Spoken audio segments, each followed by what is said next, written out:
What is up, everybody? Welcome to a brand new episode of Granny's Peach Tea. It's episode 20, guys and gals. We're almost of drinking age. And even though we're playing legal, songs baby. from 1997, this is what's happening. If you're familiar with what we're covering tonight, you probably know exactly why. And a little behind baseball talk right here. I do not tell Jason what the intro song is. We kind of just spurred on him to get his genuine reaction. I don't know. Did you see this one coming or not really? No. Okay. Well, I also hadn't watched that show. Like, I watched that show like 2 weeks ago, so I completely I didn't even think about, like, I thought you would be pulling something from like Hasselhoff. I suspected like the Baywatch theme or something, but that was really good. I like that one. You want to know what's funny? That was the original plan, was to go with the Baywatch theme or like Knight Rider. Knight Rider. Knight Rider's got a kick-ass theme. Knight Rider has a really kick-ass theme, which I almost feel like I don't want to like use it for the purposes that's going on right now. Yeah, that's we don't want to sully Knight Rider. Maybe Baywatch Nights we could have pulled. Wow. Baywatch Nights is where we're going. Not even like regular Baywatch. That's hilarious. I mean, we wouldn't want to hassle the Hoff too much. I mean, no, we both think that's. Go ahead. I'll tell the story, right? The reason we didn't come on Wednesday is because Eddie got sick with food poisoning in the afternoon, and I got sick with food poisoning that night. Unrelated meals, right? And we realized it's because we were hassling the Hoff. We were trashing this movie to get like over text while we were watching it. So look, don't hassle the Hoff. It's a real thing. The Germans have put a curse on us. Hopefully we'll be forgiven by the end of this episode. We're hoping so. We don't want to like reveal what we're gonna think of this movie. I mean, you probably have an idea if you're familiar with the movie and this show, but we're gonna take our chances. We got Jader joining us on YouTube. What's up, Jader? What's going on? Jader. I'm assuming you tuned in so you've watched Loki, because I know Jader, if he didn't watch Loki yet, he would definitely not be checking us out right now. So that's awesome. And Farachi, thanks a lot for 20, baby. 20 episodes so far. It feels like we just did episode 1 2 weeks ago. Yeah, seriously. All right, and then Anthony unfortunately had a conflict going on, so it's just us for tonight on our very rare Sunday night episode of Granny's Peach Tea. Thank you for joining us, whether it's on YouTube or Facebook streaming, or if you're checking us out on Twitter, or if it's the audio version. Thank you for that. We appreciate all the support. So let's jump right into it. Let's start it off with a show that we were going to cover last time, but we kind of skipped over a little bit, but we're going to get back to it. M.O.D.O.K. Marvel has an animated series about focusing on M.O.D.O.K. On Hulu. They dropped their full season at once, so we're going to talk about the full season of M.O.D.O.K. If you haven't had a chance to watch it and you're interested in watch it, then maybe come back and check us out another time, because we know it's a full season. It's 10 episodes. Episodes are pretty short, though. They're like 20, 25 minutes. They're 22 nothing minutes. too crazy. Yeah. So I wrote down some quotes because I think we can agree that there's some pretty insane quotes from this show, whatever we thought about it or not. Agreed. All right. Well, Jason, just you can start this one off. What is you All overall? right, so, what's your overall thoughts on M.O.D.O.K? So overall thoughts is it is Robot Chicken does the MCU. Right. Yep. I mean, that's pretty much what it is. I thought some episodes were very, very funny. I thought there were very funny moments. But I think overall for me, it just didn't. It could have been funnier. Like, I think they could have done more with it. And I think my major problem with it is I did not like M.O.D.O.K. at all. Like, he was just useless in everything. Like, he wasn't very smart. And he wasn't very good at running his company, and he wasn't charming, and he wasn't powerful, and he was just kind of whiny and annoying a lot. Like, up until the end, like, I guess he redeems himself ? By saving his family. I wish that they would have made him good at something. Like if he was a good supervillain but a bad father and husband, I think that there would have been more there. But he was just so fucking inept that he got on my nerves. Okay. Having said that, I thought I did enjoy his robot companion. We were texting about the robot. Yes, robot. I thought the robot was hysterical. I liked the fact that we got to see Arcade. Like, you know, they give us characters that we don't normally get to see, and I really enjoyed that.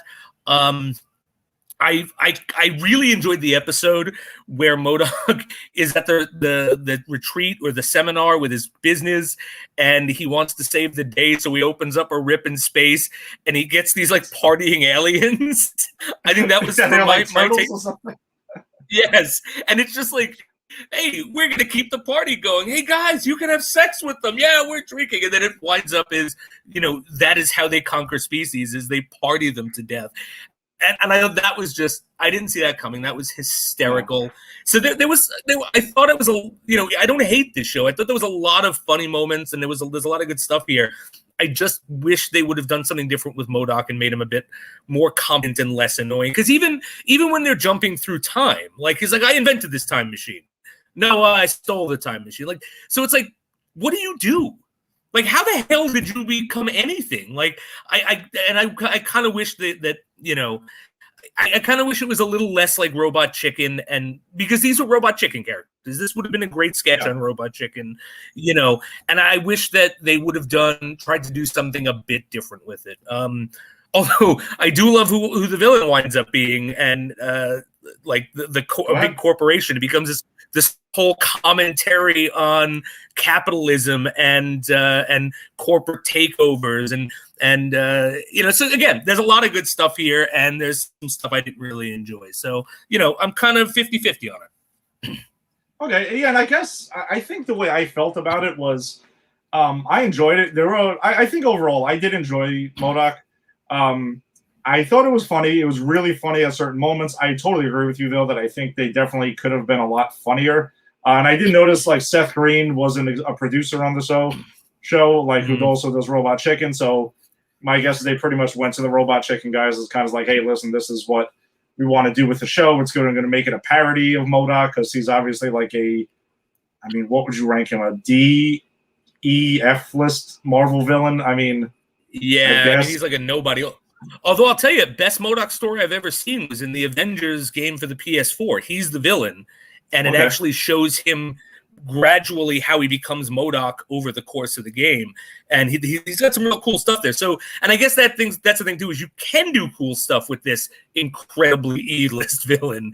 But yeah, so anyway, I didn't mean to interrupt you. I just wanted to No, that's fine. No, and honestly, I have not read too many stories with M.O.D.O.K, so I always saw him as like a goofy villain, which is kind of like why I thought he was perfect for like a satire type series like this, like going and talking about his family, looking about that, and then he's inept at AIM. He runs AIM into the ground. It gets bought out by Grumble, which I guess, you know, they're kind of like Google that's there. I thought that was pretty funny, and the seminars they made him go to, and, you know, working on things with him, and then he had no control over it. And the robot was hilarious. His assistant, yes, that is just kind of just does everything, and he kind of yells at him all the time and everything. Yep. I thought, and his name is Robot, and Robot was hilarious. Yeah. And the payoff for that character at the end is brilliant because he winds up betraying them, and he says, "Oh, I'm so sorry, I betrayed you all." And they're like, "You betray us all the time. We just wipe your memory." Exactly. That was hilarious. That was a great payoff for that character. I think anything revolving around Robot was really funny. Like, he was one of the funniest characters. Another one of my favorite ones was Gary. He's a random AIM guy that M.O.D.O.K blows his arm off in like the first or second episode. Yes. And he's there. He's a main character like throughout the whole thing. He is hilarious. And he's like wants to like please M.O.D.O.K in any way, and he worships him and everything. And then he wants to kill what's his face? Damn it, I'm trying to remember. I forget his name too. This guy's name. The guy, the head of Grumble, right? Yeah, the head of Grumble, the guy who they sent there because they have the board that's this mysterious, like dark, you know, in the dark, like villains that's running Grumble. They kind of sent him there. He's kind of like a hipster guy who's just like telling M.O.D.O.K what to do and everything, and like he has a poodle, and they want to kill the poodle. Like the show is completely bonkers. The show is nuts. Yeah, it's bonkers. So you can definitely get a lot of enjoyment out of it. What? Did we lose Jason? Yes. Can you guys not see me? Can you cannot see you. We can only hear you. Yes. Okay, I'm gonna have to try to. Oh, all right. Solo Avengers right now for a minute, until Jason can get back on. Sorry, we had some technical difficulties there. Yeah. All right. So yeah. Damn it. I don't want to keep going without Jason because I think I need to get some of his feedback off of this. So this is kind of weird. Writing solo. He should get back on pretty quick. Well, another character that I think was really good on this was Wonder Man. Wonder Man is an Avenger that has not been seen in the MCU, and he's like an actor, and he's kind of like the running joke with him in the comics is that he constantly like dies all the time. Oh, we got a comment in here. What's up, Eric? What's going on, dude? I caught part of your show too. It was you guys were kicking ass right before us. You may have kicked so much ass that you knocked Jason's Wi-Fi off or whatever the heck is going on over there. So yeah, Wonder Man's another great character that's seen in M.O.D.O.K. The second episode, I think, is one that here we go. There you go, you're back. See, it's because we're hassling the Hoff. I'm telling you, my Zoom just decided to reboot or whatever, and it shut all my camera devices down. Oh yeah, we're really messing with forces that are beyond us. Yes. Maybe we want to rethink what we're going to say later about that. But what I was mentioning, though, I was trying to carry on without you. But Wonder Man, by the way, yes, hilarious. Wonder Man was very hilarious. Funny. Yes, yeah, and I love the fact that Wonder Man was earnestly into that relationship. Yeah, with M.O.D.O.K's ex-wife, and she was just completely using him for the publicity. And he's like, "Oh, you were using me for the publicity." Like that, I thought that was funny. Yeah, and I also want to talk about the episode. Is another good one. The episode where M.O.D.O.K goes to the bar with no name, where he's hanging out with the other E-list celebrities, villains, and they decide they're going to go steal Captain America's shield.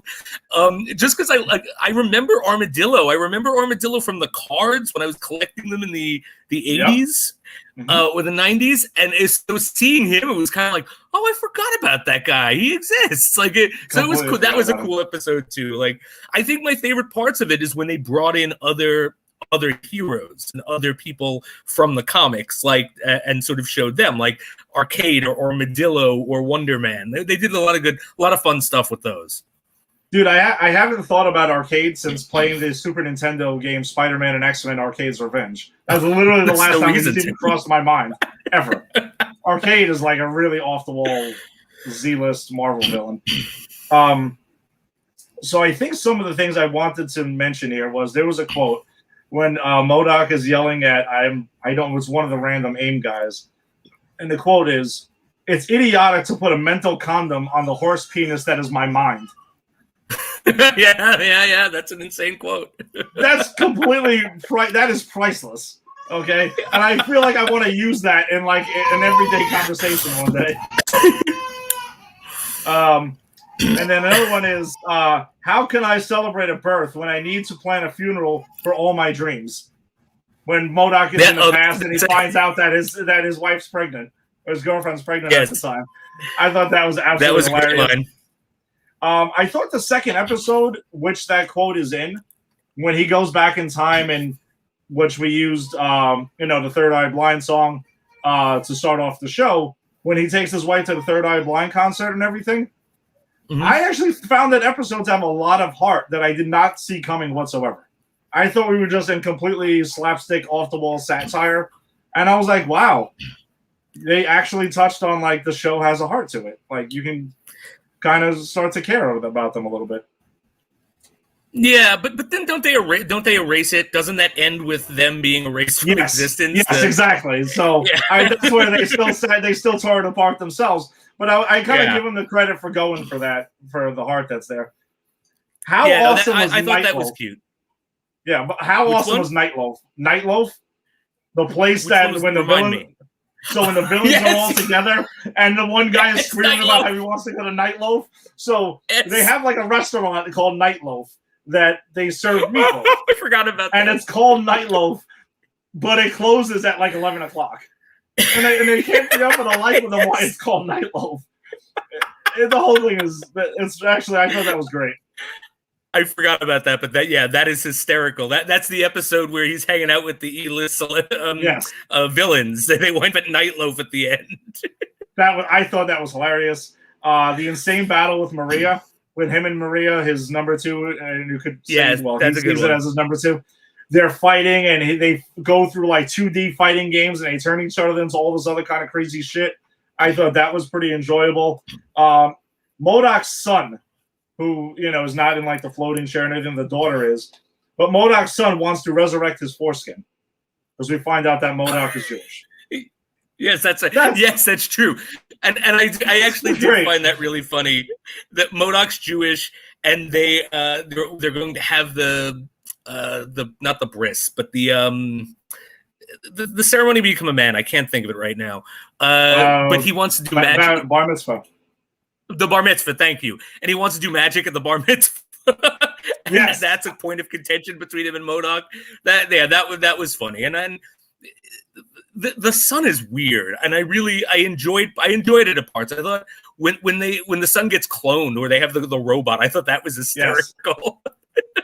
Yeah, because then they decide all the other clones get wiped out, and they just decide to keep the clone of the son, and they just keep it moving. Yeah. I thought that was pretty damn great too. But yeah, I think I would recommend, if you're a fan of this stuff, watching M.O.D.O.K, checking it out. It's funny. I did think that maybe for me, the joke was kind of getting dragged out maybe too much throughout the entire season. I'm not saying I wouldn't watch the season 2 because I probably would, besides covering it for the show. But I just think they could have had more laughs at certain times for that. But I think Patton Oswalt, who's M.O.D.O.K, does a fine job, and there's also a fine job voicing M.O.D.O.K. Yeah, my problem isn't Patton Oswalt. My problem is just the way M.O.D.O.K is written. Like he has all these great lines about his intelligence, but he never actually shows it. Or maybe at the end he does. But and again, that kind of I wanted to see him really good at something to justify all this other stuff. And also too, I started watching the Harley Quinn show, which this is very similar to tonally. Yes. And very adult, and right. And I think because the Harley Quinn show does it so well, it also kind of made me be a bit more critical of this as I was watching it. So that it might be that. So, but if you, I agree with you, Eddie. If you like Robot Chicken, right, and that type of humor, if you like comedic takes on this stuff, then this is not going to. It's worth your time. It's definitely. You're not going to walk away if you like that stuff. You're not going to walk away hating it. I just think it could have been better. But hell, what do I know? Go and watch it. Have fun with it. Yeah, that's absolutely fair. I mean, you might enjoy it even more than we did, but I still think I would say I enjoyed it. I wasn't like craving to watch the next episode immediately, even though we were trying to cram it in to before our next episode. But maybe perhaps you will. All right, so let's change gears to the CW verse, and we'll start with DC's Legends of Tomorrow, season 6, episode 5. So, Jason, what do you got for us with Legends? All right, so this is pretty much, and I forgot about this character, and that really says something about me because I just watched all of these episodes. I like to catch up. But so now we get to find out what Astra's been doing this whole time because she hasn't been in the show since the last season. And for those of you who don't remember, Astra is the demon friend of Constantine's, who used to run hell, who he brought back and saved from hell in the last season. So she's been chilling at his house. And trying to adjust to life without magic, without her powers, without anything that, because she used to rule hell. She was a ruler in hell. So, better to rule in hell than serve in heaven, right? And which is the quote goes, that's Milton. And I think that's what this is kind of sussing out. What I thought was really cool about it was you get to see the sort of the backstage of what's going on in the other episodes. Like Constantine comes in the leathers for when he was in the when he was doing the street magician thing in the episode with the Masked Singer parody. You get to, I think he comes in like, you know, covered in like the sauce or something, like from the Stuff episode. So like it's kind of fun to see him come back and forth. And so the whole thing is Astra she can't work because the records show her to be a child, because she was a child when she went to hell. She has no money. She can't get anything. The house is losing electricity. So she's got a racist neighbor who's like really inappropriately racist to her for no reason. Oh yeah. Yeah, and fuck that guy. That guy should have gone to hell. I just sent him to hell. But anyway, and so cue in the painting of Aleister Crowley, where the ghost of Aleister Crowley is stuck in it. And he convinces Astra to swap his body with Constantine's so he can teach her magic. And so she does that. And of course, it backfires. And he turns before he does this, all of the other legends besides Rory show up. Because if you remember last episode, they were kind of just stuck in the present day on Earth because Rory took the Wave Rider going to Constantine's house. So they show up, and she turns them all into other objects. And I have this written down. So the crew shows up, and Ava is a binder, which I thought was hysterical. Zari is a flip phone, and she actually goes, "Oh God, am I a flip phone?" Behar is a candle. That was ridiculous. I guess because he's a stoner, and I don't know. Yes. Spooner is a fork. Yeah, which I thought was funny. And Steel is just a hunk of cheese.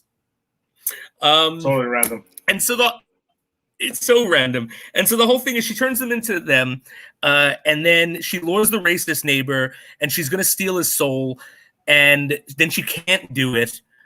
So Crowley does it, gets all this power. She can't contain him, and he just flips the shit and turns everything into like a Disney musical. It becomes Beauty and the Beast. Like they become cartoons. Yeah. This show is insane. I enjoyed it a great deal. Jason, how much drugs do you think they had to do when writing this? Oh God, these guys must. I think they all smoke like Bahari. I mean, I think they are taking the candies with Bahari, man. It's crazy. But you know what? That's what I love about this show. It swings for the fences, and it doesn't always hit. But if it doesn't hit, it doesn't care. It just keeps going, and I respect that. So the episode ends where Constantine gets free and uses a spell that nullifies all magic, which we find out at the end of the episode, he now has to relearn magic. His magic powers is gone or muted or something. And so, you know, him and Astra then come to another understanding. And then there is the Captain Land side of it, where she was, if you remember from 2 episodes back, she's on this planet. She was poisoned. A bunch of the Ava Sharp clones were coming for her. She got separated from Gary, and she wakes up, and there's this guy Bishop who's just insane. He's just like this, I don't know, 40th century tech billionaire who created the Ava Sharp clones. I actually think it's really funny. Like he's doing all this dancing, and he's just really gregariously out there. And so he has lured her there, and his whole thing is he's seen the end of humanity, so he's going to reshape humanity with alien DNA to make them stronger, and he wants some of her DNA to help. And then Ava tricks her. One of the Ava clones tricks her into bringing them to the Wave Rider, and then he gets something from the Wave Rider, and they bring her right back, and it's sort of like, you know, it's reset, like her imprisonment. So I think that's really the important stuff. I think overall fun episode. Like again, I always have fun with this show. Yeah, I totally agree. It was a lot of fun, and I kept thinking to myself, what are the level of drugs that these writers are doing when they wrote this and everything? And not in a bad way. I'm just like, it was completely nuts with the Disney musical to this to that. I'm like, wow, this show is all over the place, but not in a bad way, as per usual for Legends. And you know, Katie Lois, who plays Sarah Lance, she directed this episode. Oh, did she? Yeah, she did. I didn't she know directed that. this episode. Good job on her. This is a good episode. Yeah, no, I enjoyed it. When I found it out, I'm like, that's pretty awesome. So yeah, that is pretty awesome. I'm curious to see where this payoff. Curious to see what the payoff is going to be like when we get everyone back together, because now we have Rory is separated, Gary and Lance are separated, and the rest of the legends are stuck in Constantine's house. So I'm excited to get them all back together and see where it's going. Yeah, and again, like what we compared it to like Supergirl, because they kind of had Kara in the Phantom Zone, but this show has done that whole thing correct.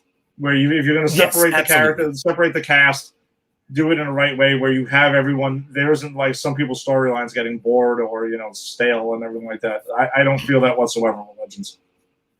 Agreed. And again, Lance still has the Sharp clones to work off of, and Gary. So it's Supergirl. It's Supergirl and some nobodies that I mean, characters we've heard of, but like actors that we don't know.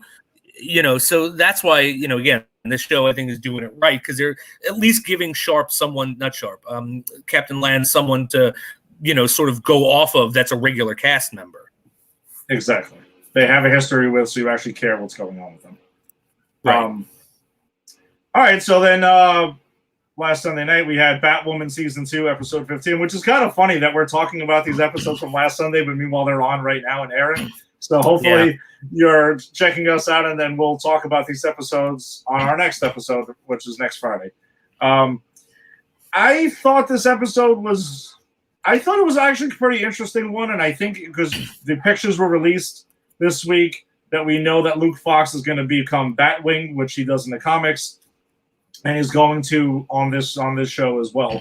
I love the suit of the pics that they showed. I think he looks badass. This is a character that I've liked. So this episode really focused on him kind of seeming like he was dead, and then he sees Bruce Wayne. So we see the actor who plays Bruce Wayne, and we got to see Bruce Wayne, the CW Bruce Wayne, which we haven't really still haven't seen quite yet, but they have a face attached to the character. So if they ever decide to really reveal Bruce Wayne, you got a guy. It's the same guy from the first episode of this season, right? Because Ava, whatever. They gave her the new face. Okay. Yeah, so they have a character, because that is apparently Bruce Wayne. So a lot of it is Luke. Luke sees his father, Lucius Fox, and he wants to talk to him, and it's all in his subconsciousness. He can't really get to him because, his, I guess, imagination of Bruce Wayne is there. So he says, if you go to see Lucius Fox, you're gonna die, so you got to find a way around it and everything. It was like this whole like mental game that was going along with it, because Luke Fox got shot at the end of the last episode, and I think this episode was wanted to have some serious social commentary regarding, the whole thing of why the guy from the Crows shot Luke Fox to begin with, and meanwhile it was like Luke was trying to stop a car robbery from happening, and it was it was a white guy who was a thief who was stealing it, and then Luke went to go grab his. It looked like he was going to go grab his phone or went into his jacket, and then they shot him, assuming that he was the villain. Yeah. I mean, at this time, the criminal, so there was that. So I think they did a better job at taking a stand. Because remember a couple episodes ago, they were trying to maybe also like make a statement, but we felt like they kind of flubbed it. I thought this was a lot stronger. I think it was. I agree. I think it was a lot stronger to like sort of put it on Luke Fox, because I think when you have Batwoman going out there and sort of fighting against it, it just feels weird because someone in a suit fighting something that is real. You know what I'm saying? Like a real systemic problem that I don't know that just because even Black Lightning didn't do that. Like he spent a lot of time as Pierce, Jefferson Pierce, doing stuff like that. But he wasn't like dressing up and going, to fight big injustices. You know what I mean? But I think putting it on Luke was really smart. I just kind of wish that they didn't wind up making the guy from the Crows who shot him such like an over the top maniacal enemy at the end. Like, because, you know, to jump to the end, like, he winds up trying to kill Papa Crow with his crew and take over the Crows, which is kind of ridiculous. And I think if they kept it more where he was still like trying to say, no, I did the right thing, or because they were playing with something interesting, that the Crows have done the wrong thing to get the right outcome, right? They talked about like someone who was a murderer who they didn't exactly have the proof, so they manufactured the proof, but they knew they were guilty, and they had something really interesting there. And I wish they would have played more with that instead of taking the turn of like, we're gonna kill the Papa Crow and take over the organization, because then again it goes comic book level again, you know. And this, you know, the shooting of unarmed black men by the police, regardless of your feelings about what's going on, it's a serious issue that, you know, if you're going to do it, I think needs to be done seriously. But I do give them credit, because I do think they did a better job than when they attempted to do it last time.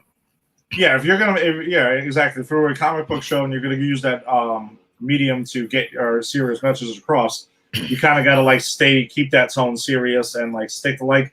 Falcon and Winter Soldier did get into some things, but they kept it serious. They didn't kind of like goofball it around or anything like that. So they kept the focus on the message, which I feel is important if that's the route you're going to take. Right. So I think I do think that though overall though there was a big thing that was fixed for our concerns regarding the show itself. At the end of the episode, as you'll call him, Papa Crow decided to disband the Crows. So that means that GCPD, can you believe it, is actually going to have to be the law enforcement in Gotham City. Can you believe this? I'm shocked. An organization called the Gotham City Police Department having to police Gotham City? I can't imagine. It's astonishing. But I think there was some crazy stuff, and before we get to the WTF moment, because we both texted about this, but I think I'm going to kind of conflict yours though a little bit because of the way I saw it presented. But before we get to that, we find out that Enigma is the Riddler's daughter. They actually wanted to bring that up. What the? How old is the Riddler in this universe? Like I never thought the Riddler was older than Batman. Like, you know, they're probably the same age. But like, is this the Riddler from the Gotham show where he's so much older than Batman that he was doing crimes when Batman was literally in like underoos? I don't know what they're going for there, because Enigma was like a middle-aged woman. Yeah, that's what I'm saying. She was up there. So and the Bruce Wayne that we see doesn't look that old either. No, he actually looks kind of young. Not like, right? Yeah, he's like 30-year-old Bruce Wayne, 35-year-old Bruce Wayne. He's not like Ben Affleck's Bruce Wayne. You know, like old and weathered and like that. So I don't know what they're going for with this. Yeah, the math doesn't quite work for her to be the Riddler's daughter. But whatever, I thought that was really strange and kind of and the fact that they called her Enigma, I knew there was going to be a connection. I just didn't think they were going to have a daughter. I thought maybe like a wife or something, or someone who was like inspired by her or something. This I didn't see coming. I thought that was kind of goofy. But I think the WTF moment of the episode for me is such a bizarre detail. When Batwoman is sitting in the Batcave and she's talking to Luke Fox about something, and she's icing her side through her suit. What? Why does she have an ice pack on while she's got her suit on? If this suit is like the way they build up the bat suit in this is like it's the Iron Man armor, right? But ice, and you can cool yourself through it? Come on. That was completely batshit crazy, pun intended. Nicely done. So I have a WTF moment, but before I give my WTF moment, I want to give Alice's WTF moment, because the character Alice actually has one, and it is the one that has been Ed's every single week that we've done the show on Batwoman, when she's sitting with her father in the car in the the Crow's parking lot, where we talk about that everyone can access to it. And she actually says, maybe it's a good thing you close your doors, because the amount of times I've gotten into here and just done what I've wanted to do. I'm paraphrasing, but she pretty much said how ridiculous it is that just anyone could get into the parking lot. So I give it to Alice. I think she has the best WTF moment. That was genius. Me and Angie were laughing out loud when that happened. She was like, holy shit, they actually are self-aware and acknowledged it. I thought that was great. I actually gained respect for the show, like, after that, because I'm like, hey, they know what's up. I mean, at least they know what's up. Hey, if you're self-aware, then I will let some stuff go then. Same here.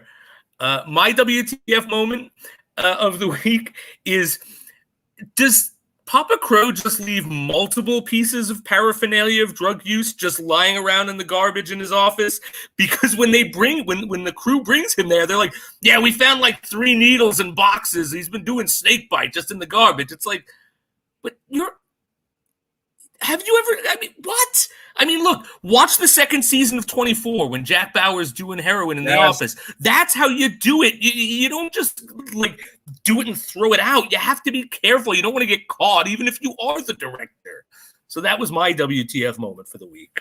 That is an outstanding one, actually, because we didn't talk about that one. You're 100% right. My question about that now that the Crows have been disbanded, though, and that's good. They're done. They're shut it down. I think the janitorial services within the Crow's base need to get fired as well. Because when are you cleaning out that garbage can, dude? Like, honestly, you're not cleaning up the garbage. You need to do a better job maintaining the cleanliness in the Crow's base. Along with the Crows protecting themselves. And then I got to wonder, does the staff, do they have to sign like a something where they can't talk? Like, shouldn't you, like, if I am the janitorial staff and I see someone is just throwing drug paraphernalia out in the garbage, I'm honor bound to report that to someone, aren't I? This is like a military operation. Yeah, I would think so. I mean, you should be able to speak up.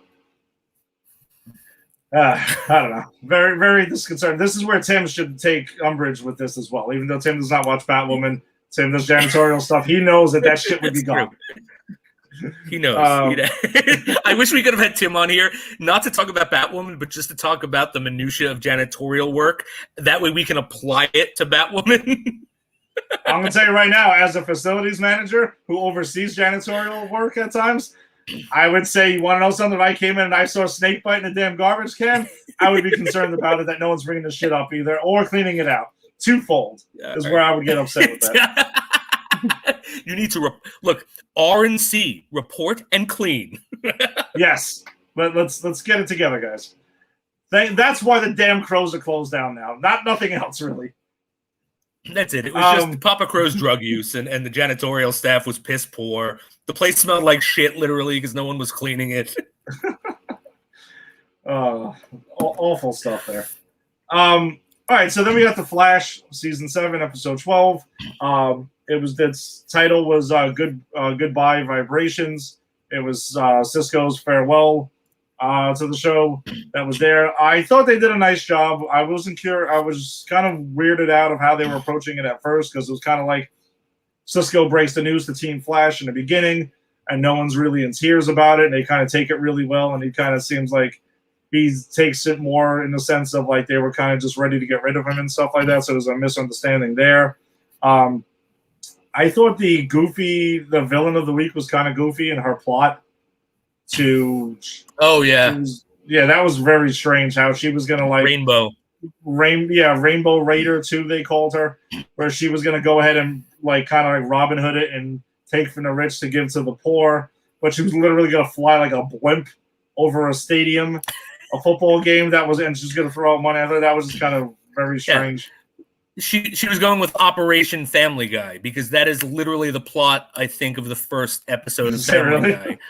Yes, where Peter defrauds the government by getting welfare or something like that, and then in order to give it back, he flies a blimp over a football stadium and just starts throwing money out and causes pandemonium. Wow, that honestly just made my dig at this episode even harder.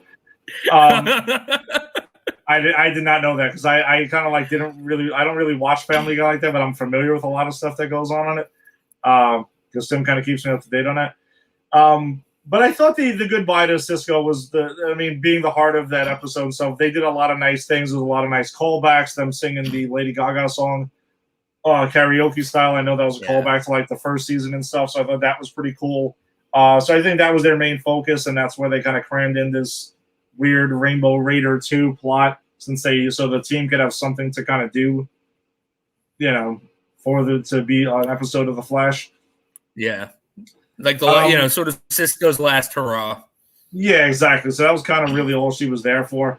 But I think I was actually intrigued by where this show is going to go forward now without Cisco, because there's all Cisco in the episode passes it on, kind of like passes on the mantle and stuff to Chester. Yes, thank you. So he passes it on to Chester. You can see he kind of does that, so he's going to be the new Cisco, which we all said that was pretty much how it was going to go down. But there's this like weird storyline that's going to take place with Barry and Cecile going forward. It looks like a horror element to it again, kind of like when they had Psych a couple weeks ago. I'm kind of interested where that's going to go. Now, did I miss clues about that, or did that kind of pop out of nowhere? Because she kind of just sort of, and if it popped out of nowhere, it doesn't matter. I'm just curious if I missed clues about it, because that looks like something that they might have been setting up, but I just don't remember another instance of it. No, I don't recall that at all, but I'm just kind of curious to see this week's episode to see where that goes. They kind of got me interested with the previews for the following week, but the episode was fine. It did what it had to do. Nothing to write home about, really, besides, again, I believe his name is Carlos Velez, who's left the show, and he's moved on with his career. So, he'll be missed. I did like Cisco. Yeah, it's one of those things, like, at this point, like, I understand why actors want to leave. Show's been season 7. The show's been on a long time. You want to try to do other things. But I really do like the character of Cisco. I think he is the heart of this show. Like my two favorite characters outside of Barry, because Barry's a Flash. He can't be your favorite. I mean, of course he can, but he's not. He can't be my favorite character.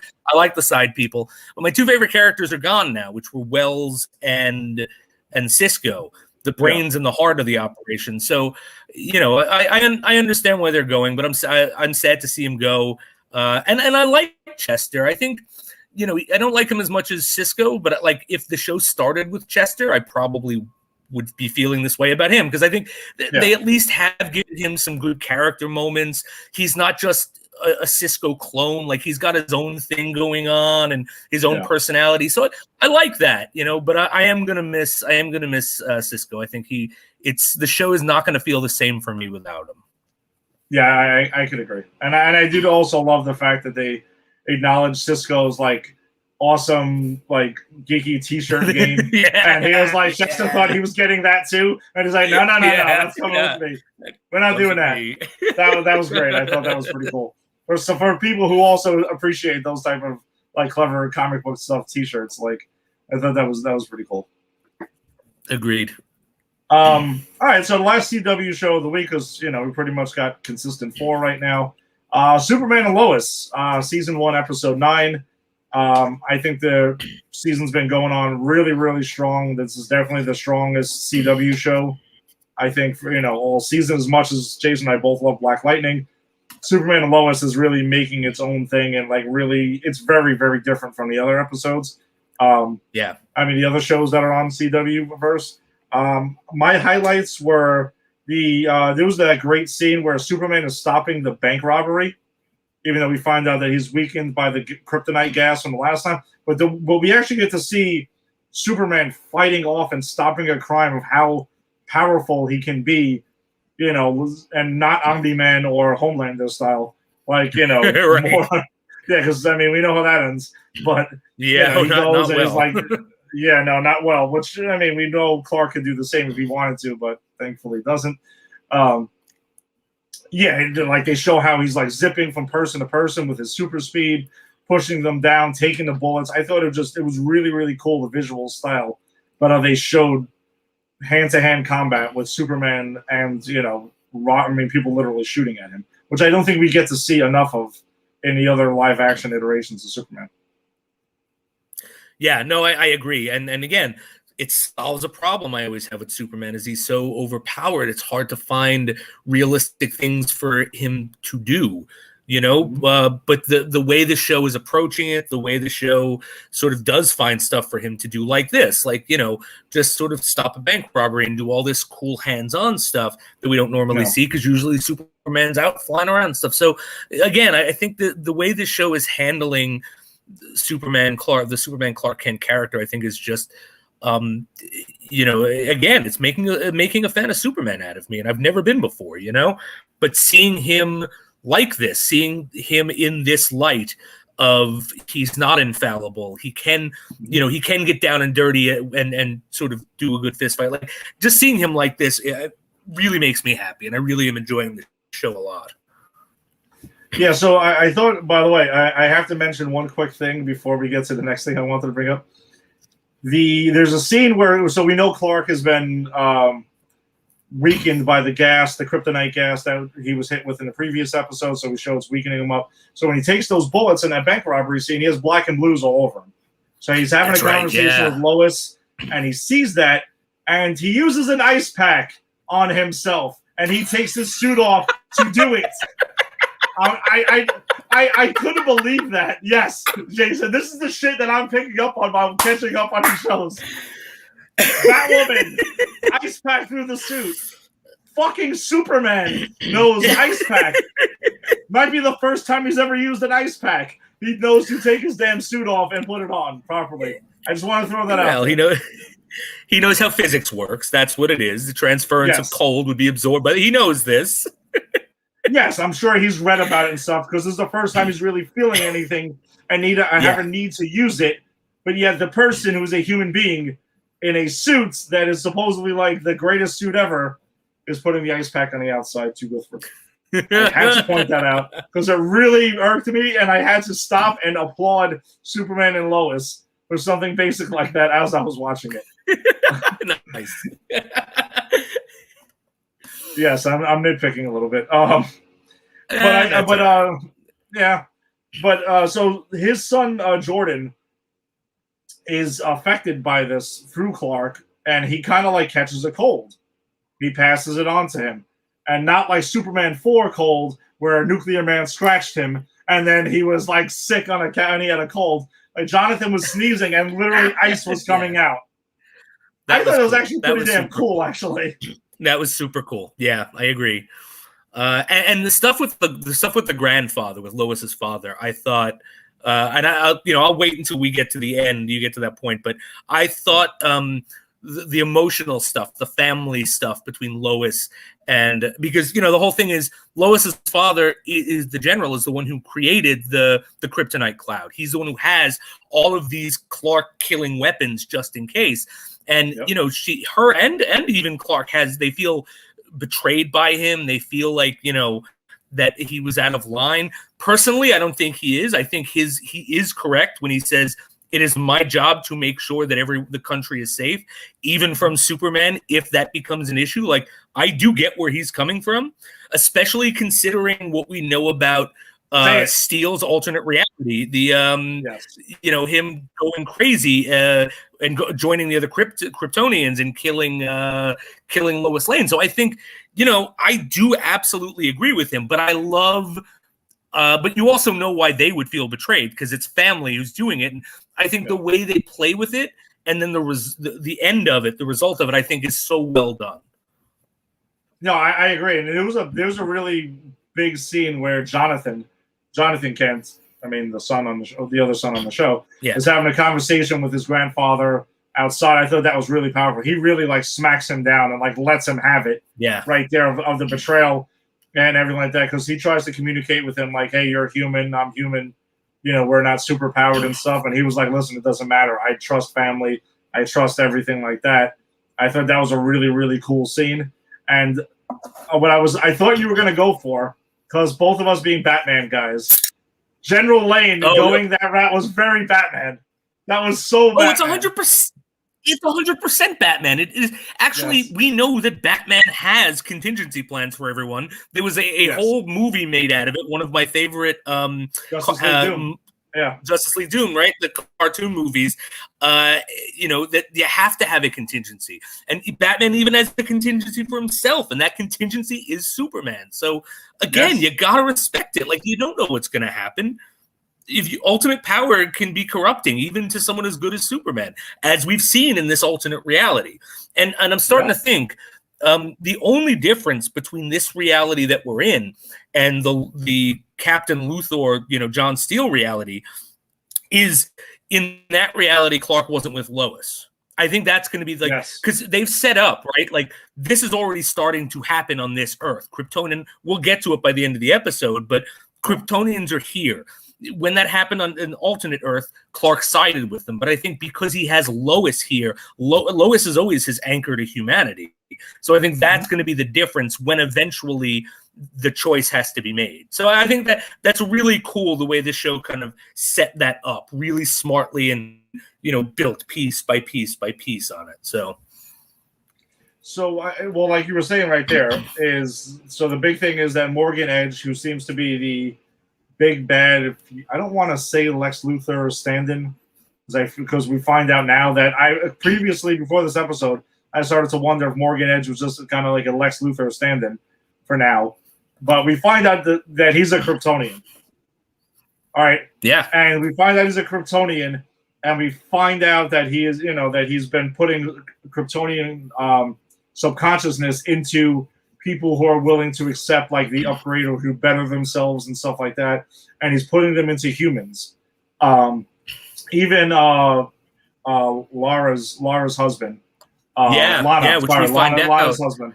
Yeah, he's another one who got the upgrade.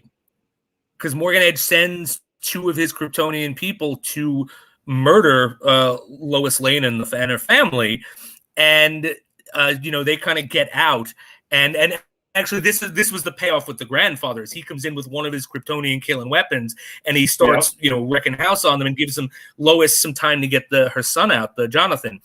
And then you see this guy come over like, oh, hey, I was looking for such and such. It was the woman who's inside trying to kill them. And then it's revealed that, oh, no, he's also there to kill them. And I thought that was a cool review, because I'm thinking, wait, is he like... I kind of was questioning, is he a good guy or a bad guy? I'm not sure. And then when the switch happened, I thought it was a really cool turn. So, so now he's in play as a villain. So do you think Morgan Edge, because he refers to Clark as brother, so we know he's like a Kryptonian. Is he Zod? I was thinking like somebody like that. That's what I was thinking. When they make the reveal where he's like in the suit and he's standing in front of Clark, and it's a really nice reveal, and it's a great shot. And I was thinking, is this going to be General Zod? And I'm okay if it is. I think that's a cool way to introduce him and something cool to do with him outside of just General Zod comes and tries to kill everyone. Like it's more subtle. So if it is Zod, I'm okay with it. And if it's another Kryptonian like Zod, I'm still okay with it. I think it was a cool twist that I didn't see coming. No, I actually didn't see that one coming, which is one of the reasons why I really, really enjoy this show, you know, keeping us on our toes every single week. We got a comment coming in here. Jonathan Hamilton, I was thinking that too. So we're all on the same page thinking he was Zod. If he is Zod, all I'm just going to say is this. Just give me once. Just tell somebody to kneel. But I just want that. I really want that. I wanted to tell someone to kneel before Zod. Not in like a cartoon way. You don't have to go full Terrence Stamp. You don't really have to do that. But just just give us a nod. And the way the CW does things, I think it's impossible for them not to do that. Oh yeah, watching through Supergirl, all of the little breadcrumbs that they put for fans, like and subtle breadcrumbs. It wasn't slap in the face. So I hope if that is Zod, I hope they do it. Yeah, just give me once and make it. You can make it a serious scene where he tells Clark or somebody to kneel before Zod. Yeah, I mean kneel before Zod. Yes, because Zod he's my favorite thing in the original Christopher Reeve Superman movies, because I don't really care for them at all. But he's by far the standout to me. The second one, I have to rewatch, and we'll do it for the show eventually, but I have to rewatch the first one because as a kid I found the first one boring.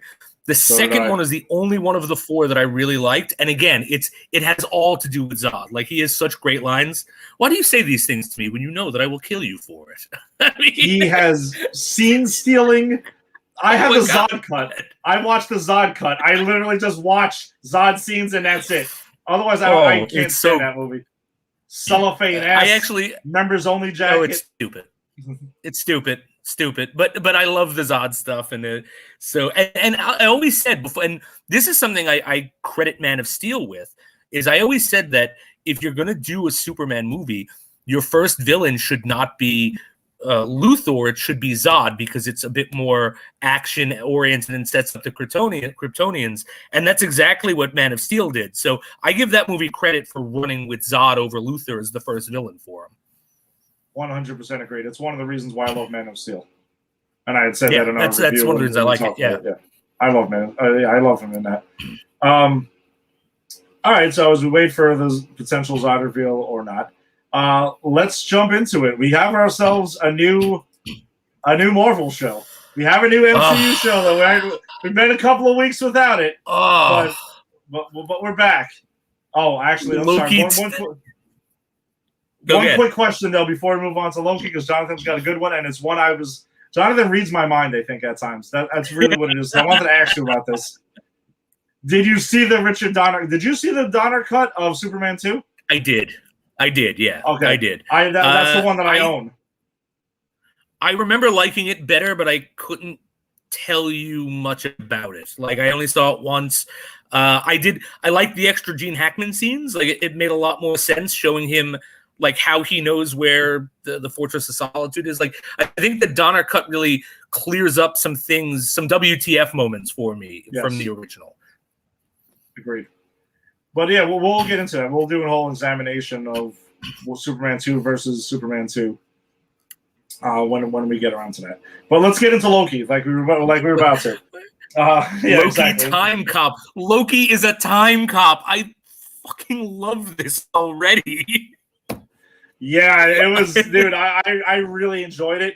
And the day that I had got sick, when we were going to do the show originally on Wednesday, I was watching it. And I was like just out of it, and I was just kind of like after the episode, Andrew was like, "So what'd you think?" And I was like, "I don't know," because I kind of think I was trying not to hurl through most of this episode, so I'm gonna have to go back to this one. So I watched it like 3 times since because I was like, I just enjoyed it that much. Great. Let's jump into it. So the opening scene, which I think we all kind of figured would be the case.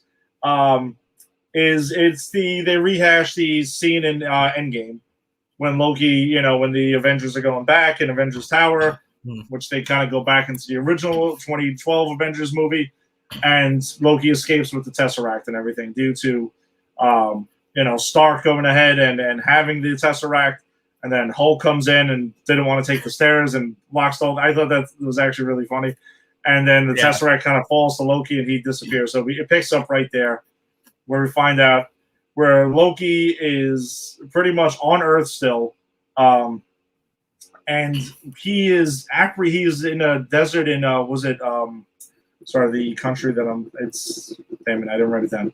The country that he's in, where he's there. He's talking to some people. I think it was might have been Mongolia or something like that. I believe. Yeah, something like that. It was like it was definitely like an Asian country, right? Like an Asiatic country. Like Mongolia or something like that. Mongolia. Actually, I think you're 100% correct. That was Mongolia. So he's in the desert and he's trying to start his whole, because I think the key thing to remember going into the series is which Loki we're dealing with.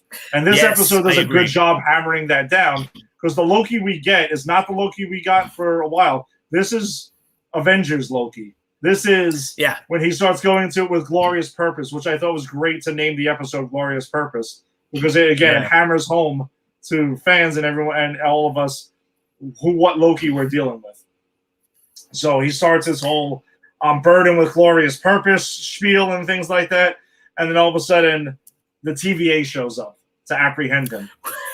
This is so good. And he's like, he stops his speech and he's like, "Wait, what?"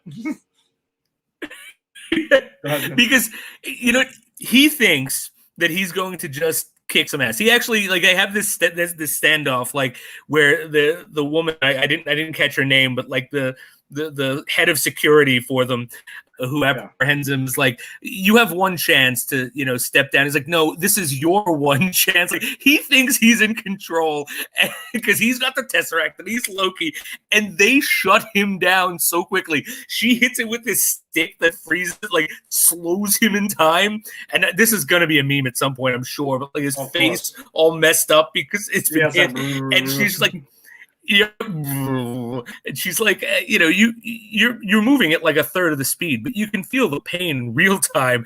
And she knocks him down and slaps this collar on him, which pretty much means that she can call him back to that moment at any time. And what I loved about that was when I was theorizing to myself, what this show was going to be, I was like, oh, they're going to be chasing Loki through time because he's got the Tesseract, and then he joins them. No. It doesn't matter that he got away with the Tesseract. It's gone. He's just, in the first 5 minutes of his own show, he is put in a collar and taken to, what is it, the TVA? Yeah, time variant, yeah, so administration. Taken to the TVA headquarters to be processed through. I just thought that was hysterical. That all of this build up with him and the Tesseract and this, it's nope, all done. Let's go. Yeah, so they smack him down right away. So the TVA apprehends him immediately, and they refer to him as a variant, which is, I think, this episode does a great job. It's the perfect episode 1 to set the tone for where we're going. And they set up new rules because they introduce a lot of things that are new to the MCU. So they refer Loki, they tell him freeze variant before he gets hit with the gun and everything like that. And she backhands him in that whole thing with the time twister, because the thing around his neck, apparently they have devices called time twisters where they can exactly call him back to that moment whenever they need to kind of rewind him. And then I think the key thing, too, is that they have a bomb, and they kind of reset the timeline. So everything that happened kind of is nope, wiped out.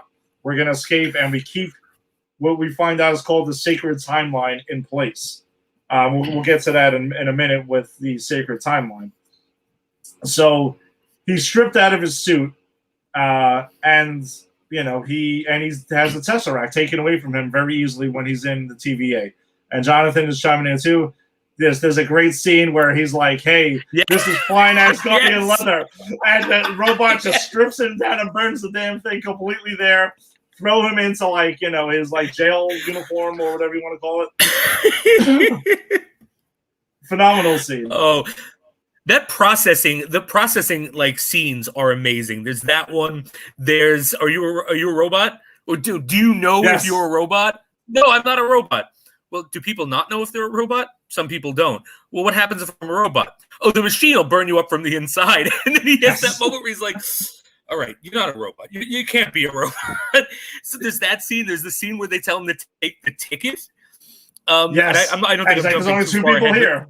No, you're right there. You're good. People in, and the other guy doesn't take the ticket, and so he just begrudgingly takes the ticket. Oh, this is so stupid. And then you see the guy's like, oh, no, I told him to give me a ticket, and this and that. And they just incinerate him. And you see Loki oh, the ticket. He's that whole process. It's so funny, and it's so good. And Tom Hiddleston, oh, man, I'm so glad that we get to have a Loki variant show, because watching this makes me miss him in the MCU. So I'm glad that I have this, because he's so funny. He's so good.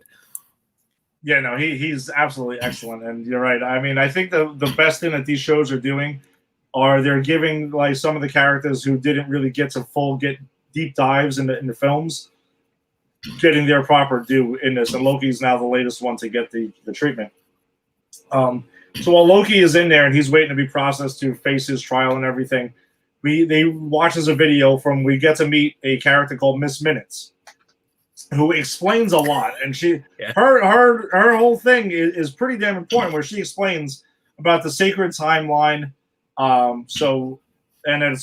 There was these 3 characters called the Timekeepers, who pretty much kind of created this, and because before that there was a multiverse. She says there was a multiverse, and it was a multiversal war where each timeline was kind of battling each other. Each reality was battling each other for supremacy. The timekeepers decided to like end all of that crap, make one sacred timeline that they protect to keep intact. Now, if variants go ahead and they do something outside of what they're supposed to do and break the timeline, like what Loki's doing right now, they do create branch realities, which are called Nexus level events. And it goes ahead and it breaks off, which they did mention in Avengers Endgame as well. So there is consistency. Yes. Because it's mentioned in Avengers Endgame when there's a conversation with the Hulk and when he goes to go get the time stone. That's it's the whole reason. It's the whole reason that Captain America has to return all of the stones to make sure that he doesn't create these variant, timelines, these alternate timelines. So it completely jives with the logic that they gave us in that movie. Yeah, no, they've definitely stayed consistent with it. We're going to get to something else that's about that because Loki has some pretty interesting stuff to say about that. So pretty much the timekeepers created the TVA to protect the sacred timeline from variants who could create Nexus level events, which would create the new timeline. So that's pretty much the TVA's thing. So we get their whole background and why they're here and everything like that. And let's jump into a quick comment here from Jonathan. Makes me wonder what Marvel's plans to do with the multiverse if there's only supposed to be one timeline. Which, Jonathan, that is a great point. And when we get to the discussion about the ending of the episode, when we find out exactly what's going on here, you can see. We'll get to that in a minute, but that's exactly where there's obviously going to be multiple timelines created because somebody, the villain of this show, at least that we're led to believe so far, looks like his goal is to stop the TVA from resetting the timeline and collecting those, bombs and everything like that keep on. So he wants to create multiple timelines again and get that whole thing going. John, he needs a time cop back. Exactly. It's Loki time cop. Exactly. We'll get to some of these. Yeah, I see some of the guys are jumping in here, but we'll get to those comments shortly. All right, so then we meet Owen Wilson's Agent Mobius. He's in 1549, where he's investigating another variant situation. They say from the evidence that they have, there's multiple stab wounds. It's consistent. It's the 6th attack, recently. So they're chasing down somebody. And this person gives this kid, because they find a kid that's there in like a church or of some kind. He gives them some gum, and they say that the devil is bearing gifts. And we all know everyone jumped to immediately. Mephisto's back. That's it. Now we got it again. Mephisto confirmed finally. That was such a cool scene, though, when he notices the blue teeth, and we notice it, and he's like, "What's with?" And he asks her, and she shows him the gum. I thought it was really subtle, and I thought it was just a really. Yeah. It also shows characterization for Owen Wilson's character, right? Because he's playing it very like he's almost like a Columbo, and like he's pretending to be not as with it and everything, but he's very sharp, and that kind of shows us that. There's also a moment in that scene where he says to someone in like the language of the time, like, sorry about this guy, he's an idiot or something like that. And the guy's like, I also speak the dialects of the times we go to, like note showing that he understood him. So just little moments like that for this character I thought were great. Oh yeah, and the other guy calls him a jackass right there. I mean, I was like, my friend's an imbecile. Yeah. So I thought that was pretty awesome. So then the scene after that, though, we see Loki stands trial for his crime because he's being accused of having crimes against the sacred timeline. But he's released in Agent Mobius's custody, essentially, because Mobius stands up for him and says, hey, I think that's something that I know what because she asks him, like, what are you capable of? And then, he goes ahead, and Loki has a lot of quips that are there saying, am I guilty? Because she's like, hey, are you guilty? And he's like, yes, I'm guilty of, what was it, like being the ruler of Midgard and like that? Are you guilty of finding this whole thing tiresome? And he's like, yes. Yes. But am I guilty of these time crimes? No. Yeah, no, not at all. That's not the guy. And he even says, like, you might want to look up the Avengers. And she tells him very clearly. Go ahead. He has a great line though, and he's because you have to justify like how he knew they were there, right? And I love his justification. He's like, yeah, I knew there were two Tony Starks there. I mean, look, the cologne of two Tony Starks. Like, I love that was it. Is he smelled double the cologne and knew that there were two Tony Starks and time travel must have been happening. I love that justification. Yeah, I thought that was actually pretty damn great. But then we also find out, though, that, like, apparently what the Avengers did was supposed to happen, according to the Sacred Timekeepers and everything like that. So they're like, all right, they're justified, which also is helping with the consistency of the show. So, like, all right, why weren't the Avengers considered time variants? So they do, dot their I's and cross their T's with this until I see what's jumping in the comment section here, which I'll get to in a minute. So that's what we see. Also, Loki is also... looks like he's going to do his grand thing, and he pumps out his chest a couple of times to use his magic. And then they establish that there's no magic in the TVA. Magic does not, it just doesn't work there. Yeah. Time works differently. Apparently magic is smacked down right now. Well, magic isn't the only thing that doesn't work there, but we'll get to it. Yes, we'll find out other stuff as well. All right, so Mobius walks Loki through past and future events. Because once again, this Loki is the 2012 Avengers Loki that we meet. So the things that happened in the Dark World and the things that happened in Thor Ragnarok and in Avengers Infinity War, he has no knowledge of it because it didn't happen to him. So that he's starting to learn it. Mobius starts showing him on this like projector type thing, hey, this is what happened. They highlight a lot of his moments in Avengers where, he's talking to the crowd saying how he's their ruler and everything like that. And they focus on a lot of the things where he gets defeated by the Avengers because, Loki is still talking about how his ascent to the throne, that's his focal point at this point, his ascent to all of this. And that's what he's focused on. So that's what he's shown. And Mobius is constantly talking him down from that. And then I think one of the real clever things we find out, though, as he's showing him all of this, is that we find out that Loki was D.B. Cooper in the MCU. Apparently. Oh God! Yes. How great was that? I love that. Oh my God, that was so good. And then when he says, I lost a bet to Thor. Yes, because he jumps out of the plane with everything, and then Heimdall gets the whole Rainbow Bridge and brings it back because he lost a bet to Thor and Heimdall. That was great. I love that he's DB Cooper. I actually love all of Loki going through his life. And I also like that Mobius is with almost everything he shows him. It's did you enjoy hurting those people? Like he's trying to get at something specific, and that pays off at the end of the episode or close to the end.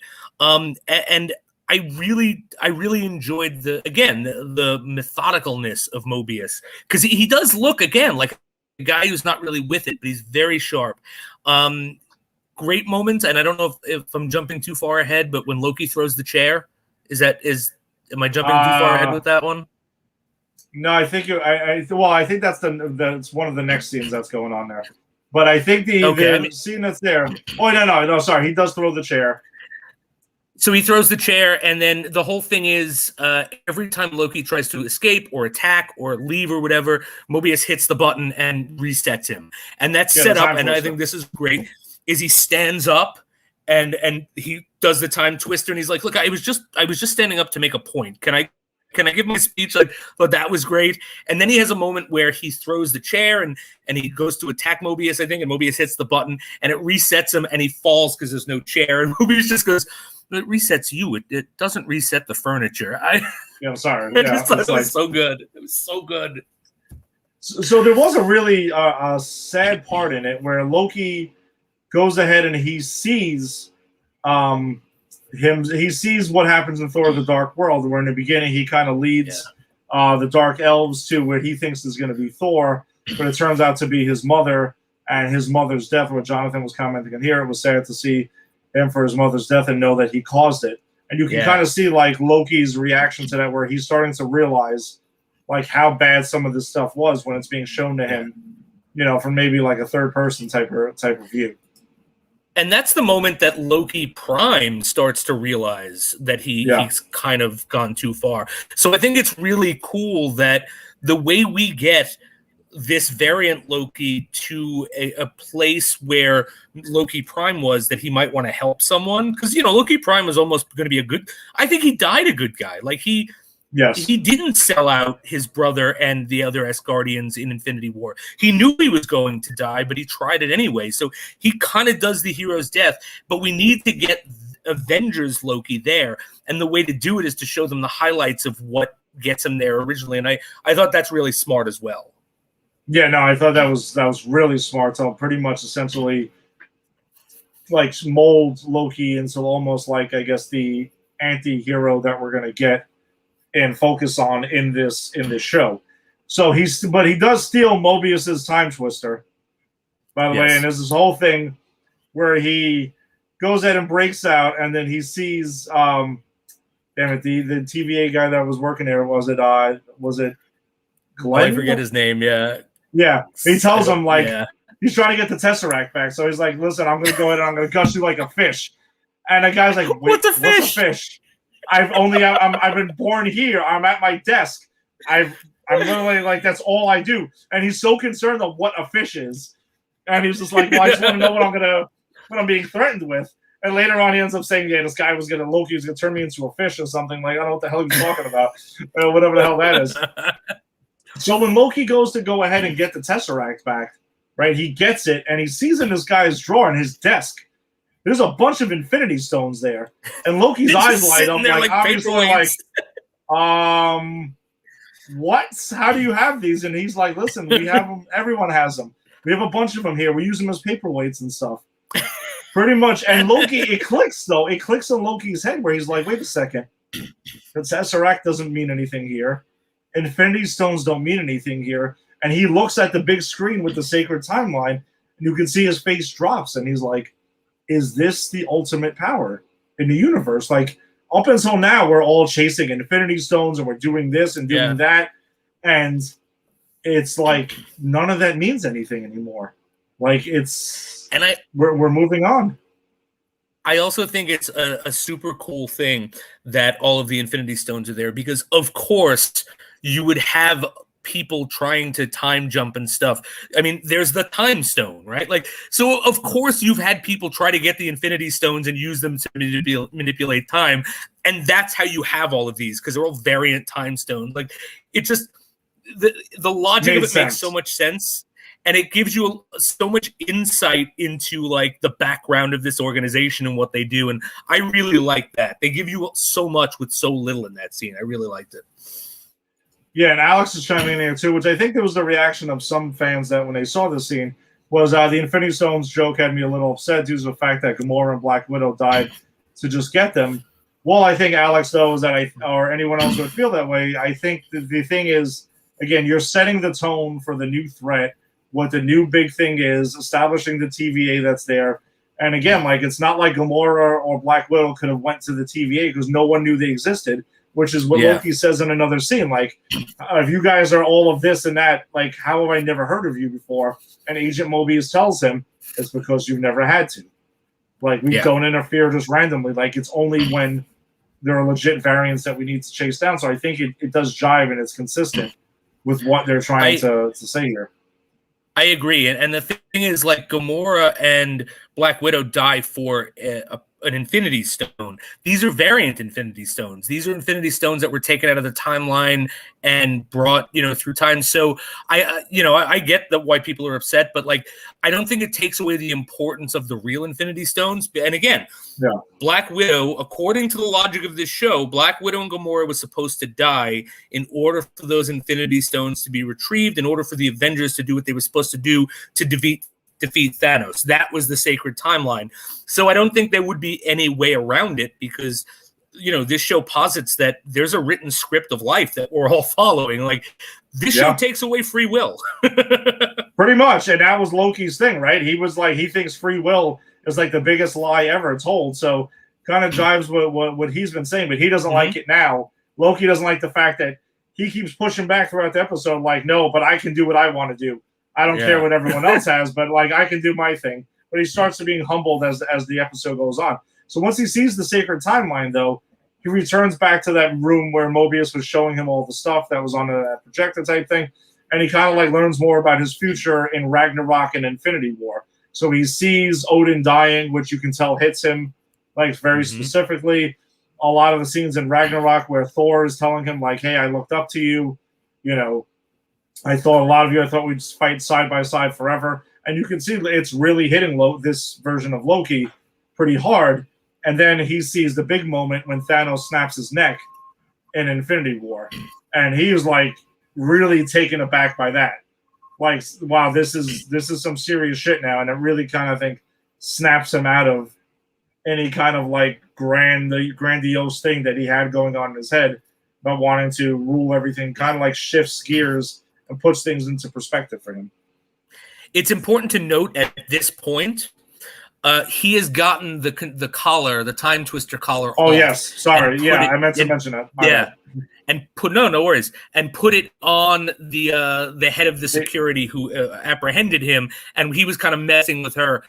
So the implication is that he willingly stayed and went back when he maybe could have, maybe not, maybe he couldn't have escaped. And they do, like, he has the Tesseract, and he does.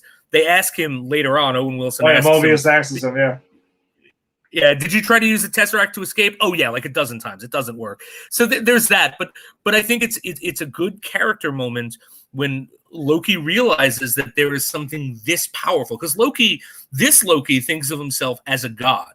Because Asgardians are gods to man, right? And that has gone to Loki's head. But now this is a god being humbled by a bigger power. And I think that's a really cool character moment that he goes, you know what? I'm not forced to be here anymore, but I'm choosing to be here because there's something else I have to sort of explore. And that is sort of what happens. And then Mobius comes, and this is the scene where Mobius asks him again about if he enjoys hurting people, right? Yes. And, and he says, and this is one of my favorite parts, is he goes, no, I never enjoyed hurting people. So why'd you do it? He goes, because I needed to appear strong. It is a show of strength.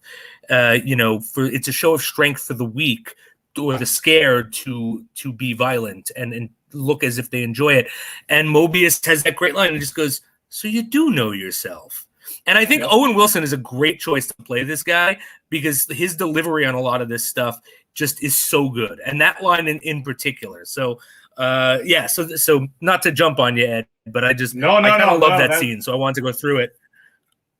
No, that was spectacular because I 100% agree with you. That's a big moment right there for the character. Like you said, a very strong character moment that's there. But then we get two big reveals at the end of the episode. So this is right almost at the end.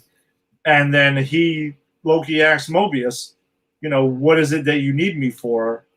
And he was like, we're hunting a variant.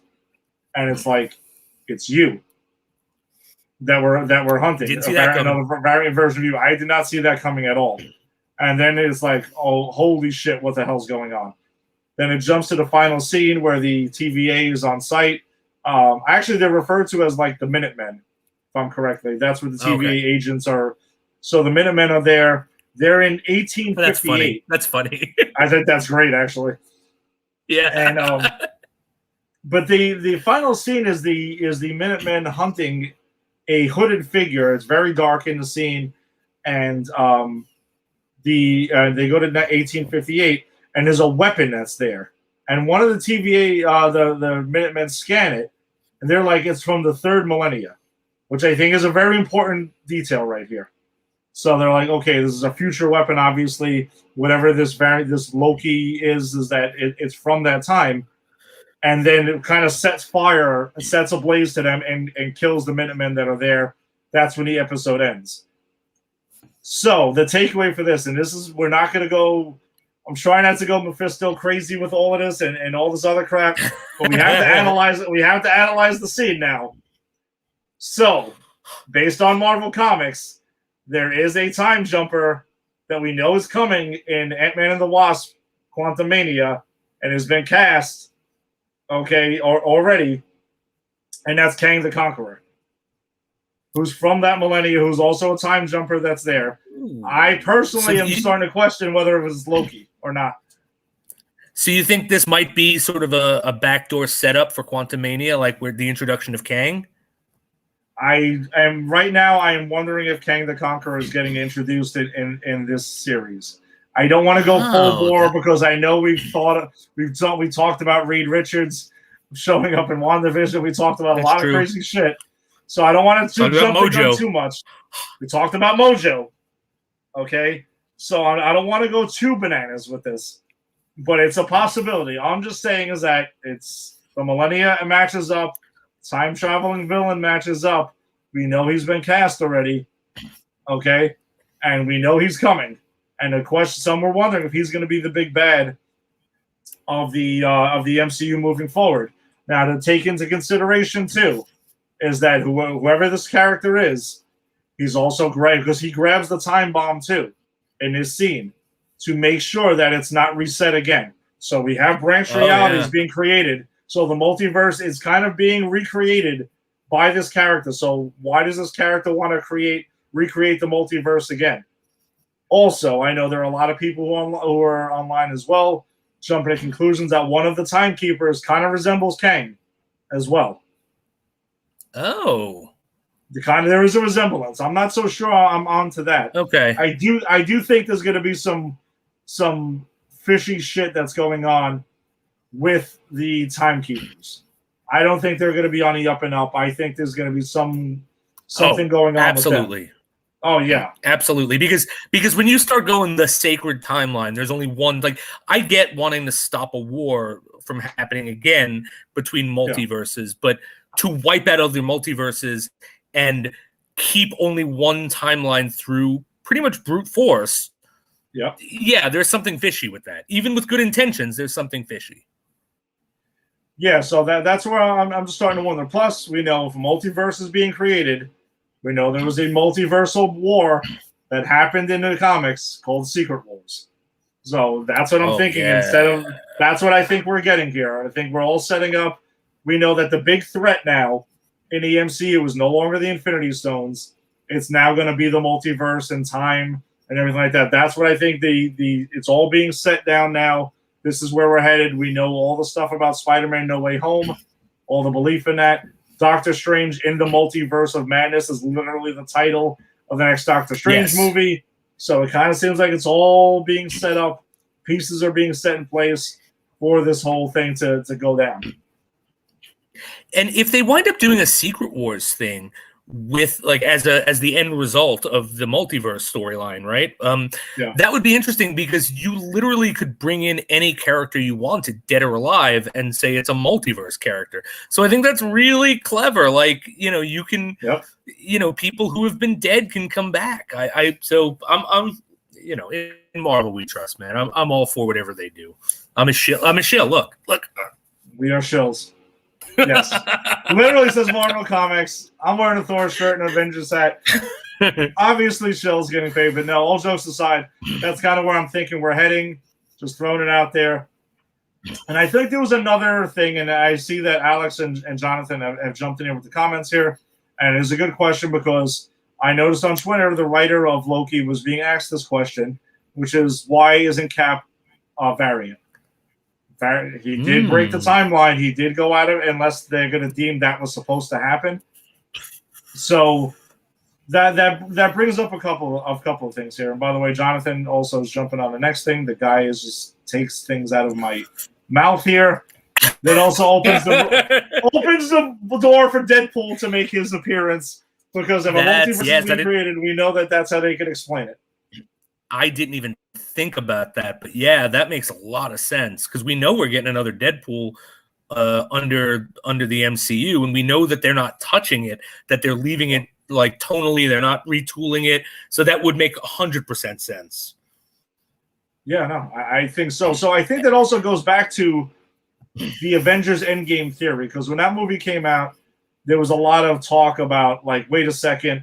How was old Cap there? How did when Cap goes to return the Infinity Stones? We're led to believe he returns the Infinity Stones. Then he goes to live his life with Peggy, and they kind of just happily ever after in a way.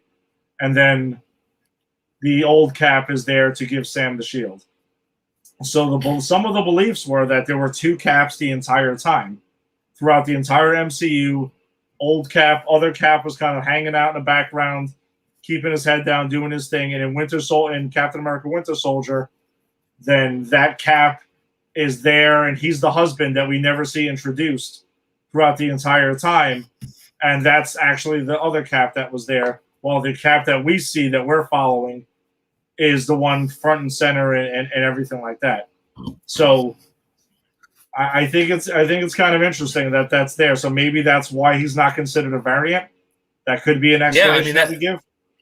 That would make sense. And if that was the way it was supposed to happen, then he was supposed to go back in time and live his life a second time and sort of just get old and not fight. And that would also explain why, because a lot of people would say, well, if there were two Caps, how come he didn't come out of retirement when this happened or when that happens? Well, because he can't, because then he becomes a variant, right? The only way he can keep his status in the timeline is to be someone else and not make it public that he's Captain America, Steve Rogers, because once there's two Captain Americas, well, the time travel is the variant. And it also means that in Avengers, there are three Captain Americas running around in the timeline, if that is the case. So, a lot of interesting stuff. Yeah, no, I think there is a lot of interesting things there. But I also think that the first Cap that was there, that was living happily ever after with Peggy, knows how things are going to work out because he already lived. Yes, that's true. So he has no reason to interfere. So he can kind of just hang back and let things go.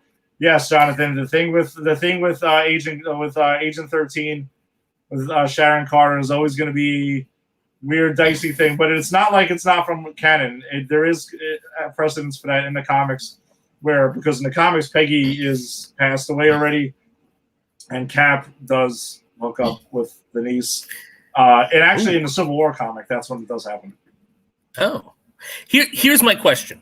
So let's assume that theory is correct, right? That the old man Cap is living his life out while the Cap we're following is doing all the adventures, right? When Thanos snaps, there are two Captain Americas in the timeline. Mm-hmm. Do neither of them vanish because Captain America Steve Rogers doesn't vanish and there are two of them? Or do they count as two separate people and one could have vanished and the other couldn't? My guess is that they count as two separate people, and it just by chance the other didn't vanish. Kind of like we know the original Avengers didn't vanish, so they were all intact. And for the last thing, that obviously that's how they wanted it to be. You kind of take liberties as you can. And that leads me to another thing. Kind of sadistic to make old Captain America live through that twice by the writers, because that was literally the worst time in his life. Like, you see him struggling in the beginning of Endgame. So the thought is there's an old man Cap living through the snap a second time. That's harsh. I didn't think of that, and that is really harsh, actually. But no, so the writer of Loki was asked this question though, like, why wasn't Cap? Why isn't the TVA after Cap? And the response was, "We think you should finish watching the show." Oh, okay. So I thought that was pretty clever. Great. Yeah. So I think awesome. I think they explained it. I don't think we're really. I'm going to touch on Alex's comment here. The show probably shows probably going to end with Captain America returning the Infinity Stones. Oh. My guess is no. Cool. I mean, but it would be awesome if we got to see that. Yeah, I mean, even if it doesn't end with it, even if we just see something of it, because I think that's what everyone says, right? After Endgame, everyone said, well, I want the movie where Captain America returns the stones, especially when he returns the one to the Red Skull. And it's kind of like, yeah, well, we can do that now. Can we show just a little bit of that, Loki, guys? Yeah, my personal gut feeling is, as much as I'm dying to see that, we all want to see that, I don't think it's going to be shown in Loki, because I also think that would definitely steal the thunder off of Loki, which I think he's going to be the focal point of that. But if Marvel's listening, Disney Plus miniseries, one shot, you can still make that. Just make it like a 10, 15-minute thing for all I care. And you can still give us that, because everyone wants to see that so badly. And actually, Alex is chiming in there too. One more time, Tom Hiddleston said episodes 4 and 5 are the best. Hey, we'll see. I actually don't recall seeing a episode count for Loki just yet. I also haven't looked it up. Oh, yeah. So I don't know how many we're actually getting. No, I don't. Right now, we do not. So I think we can keep on. I'm throwing out Kang the Conqueror, but I think it's a little bit more established than the Reed Richards stuff. It's got to be better than Mephisto. That's going to be the first one I'm throwing out. I'm going for Mojo. Look, I know I was wrong in the last one. Mojo's back in play. Mojo's back in play. That's my theory. Mojo is the time jumper. And the whole thing is he wants to start different timelines so he can, because different timelines are television shows in his Mojo universe, because he's all about TV. That's my theory, and I'm gonna. This is the hill I'm gonna die on, and I can't wait to tell Tony, because no one enjoys my Mojo theories like Tony. So I looked it up here. I googled it quick. They're saying 6 episodes of Loki. Okay. Oh, that's it. Yeah. Okay. So that's fine. I mean, I kind of guessed. Yeah. Hey, you know what it is? I just really enjoyed it.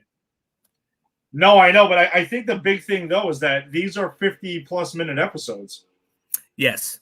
So we are getting more Loki. So we're getting like 6 hours or almost 6 hours of content from it. So yeah, it's great. I'm just, again, like I hope if this show continues what it started, and I'm sure it will, because I've never been, again, the worst MCU film in my book is still one I wouldn't turn off if it was on cable, you know, Thor: The Dark World. But I really enjoy what this show is doing, so I hope at least it gets a second season. I want to see more of Tom Hiddleston. We're not going to see him in the MCU movies, so just give me a Loki variant show to go on for a while so I can watch him, because he's great.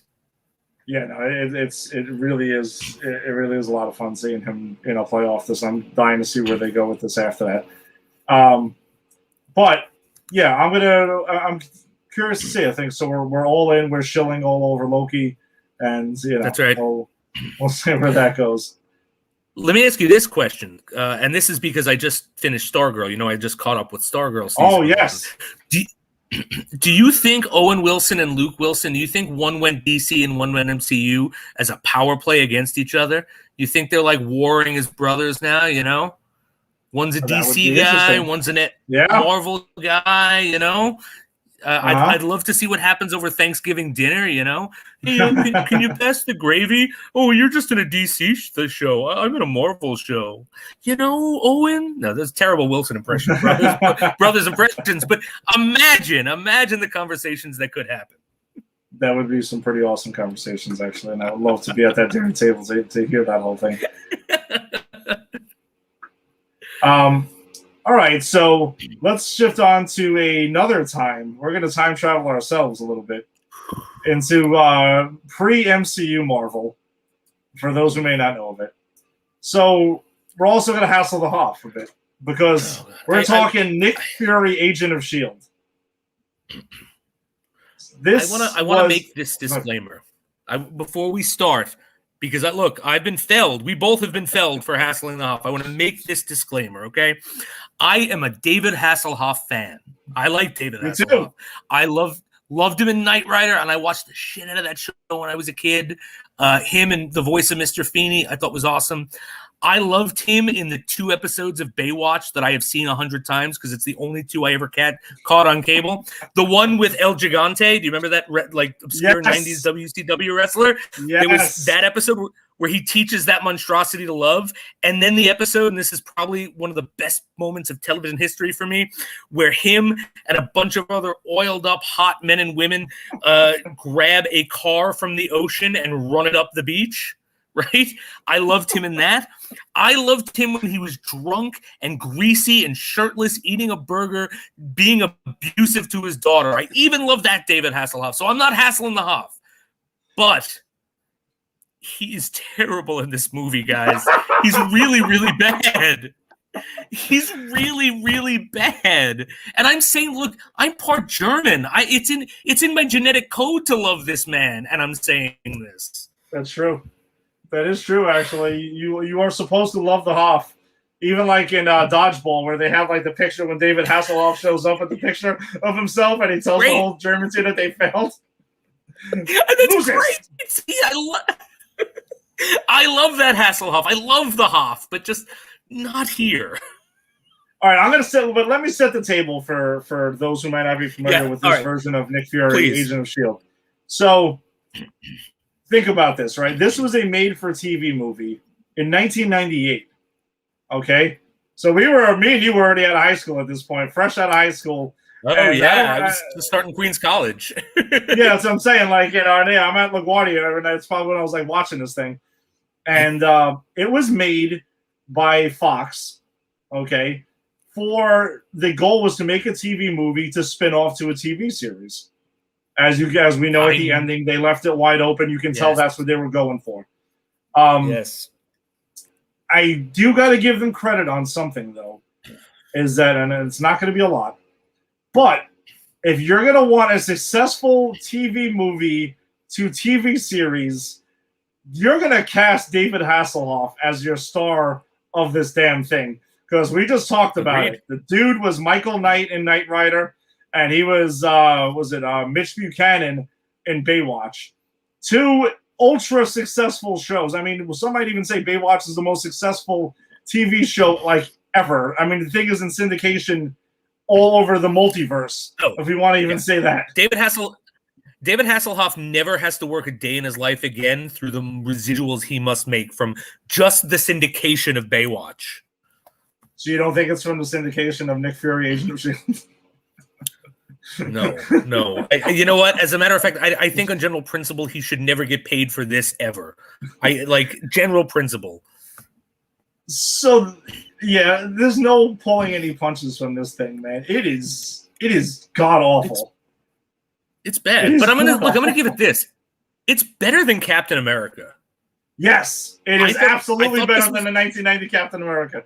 Yes, because here are things that this movie does right. Okay, we get Baron Wolfgang von Strucker. It's his dead body on cryo-freeze. I don't get that, but again, like we have rooted lore of the Nick Fury, right? For those of you who were young, you might not remember, but Nick Fury once upon a time was white. So it's not like they were, whitewashing it. He was a white character up until like 2000s when they modeled him on Sam Jackson, and Sam Jackson just went, you can model it on me, but I'm playing him if he ever comes to a movie again. And now Sam Jackson, of course, does brilliant work with it. Yes. They have Contessa Valerina Fontaine, which we just talked about a couple weeks ago, who I had never heard of this character before the Falcon and Winter Soldier.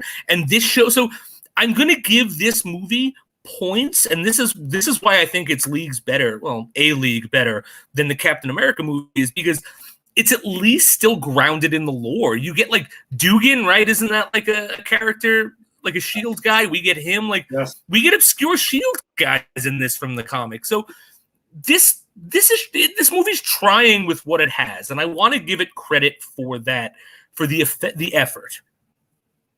Yeah, no, there's definitely a lot of effort going forward. I mean, they did some homework into this. It's not like they totally pulled everything out of their ass. One thing they definitely pulled out of their ass, though, was what the hell is Nick Fury doing when we meet him? Why is he in a cave doing something very obscure in the dark? I have a question. This was the question about that moment. Is Fury living in an old prospector tunnel? Because that's what it looked like. It looked like he was like living in a tunnel prospecting for gold. It's like, what the fuck are you doing, Nick? Was he in the tunnel trying to find Frank Castle in the other movie that we saw, the Punisher movie that we talked about last week? He's trying to get a Marvel team up going. If I could get there. Because that's what he does with the cigar the whole time. Did he ever light the cigar, by the way? Does the cigar ever get lit the entire movie? No, right? He just chews on it. It's so bizarre. It's so bizarre. It's so straight. So the opening to this movie, guys, is Baron von Strucker's dead body, we find out later, is for some reason in cryo-freeze in S.H.I.E.L.D. headquarters. And Strucker's daughter, which again, I don't know what the 90s superhero movies and daughters of villains. I don't know, because we had the same thing with Captain America, but at least it makes sense. I mean, look, I can't see a woman having sex with the Red Skull. Baron Strucker's just a German guy. People have sex with German guys all the time, you know? But so like his daughter comes and gets his body, and the whole thing is like the body has a virus in it that Hydra created, and the only person who can save them is Nick Fury, who's living as an outcast. He's been thrown out of S.H.I.E.L.D. He's, I don't know, prospecting for gold in these prospector tunnels.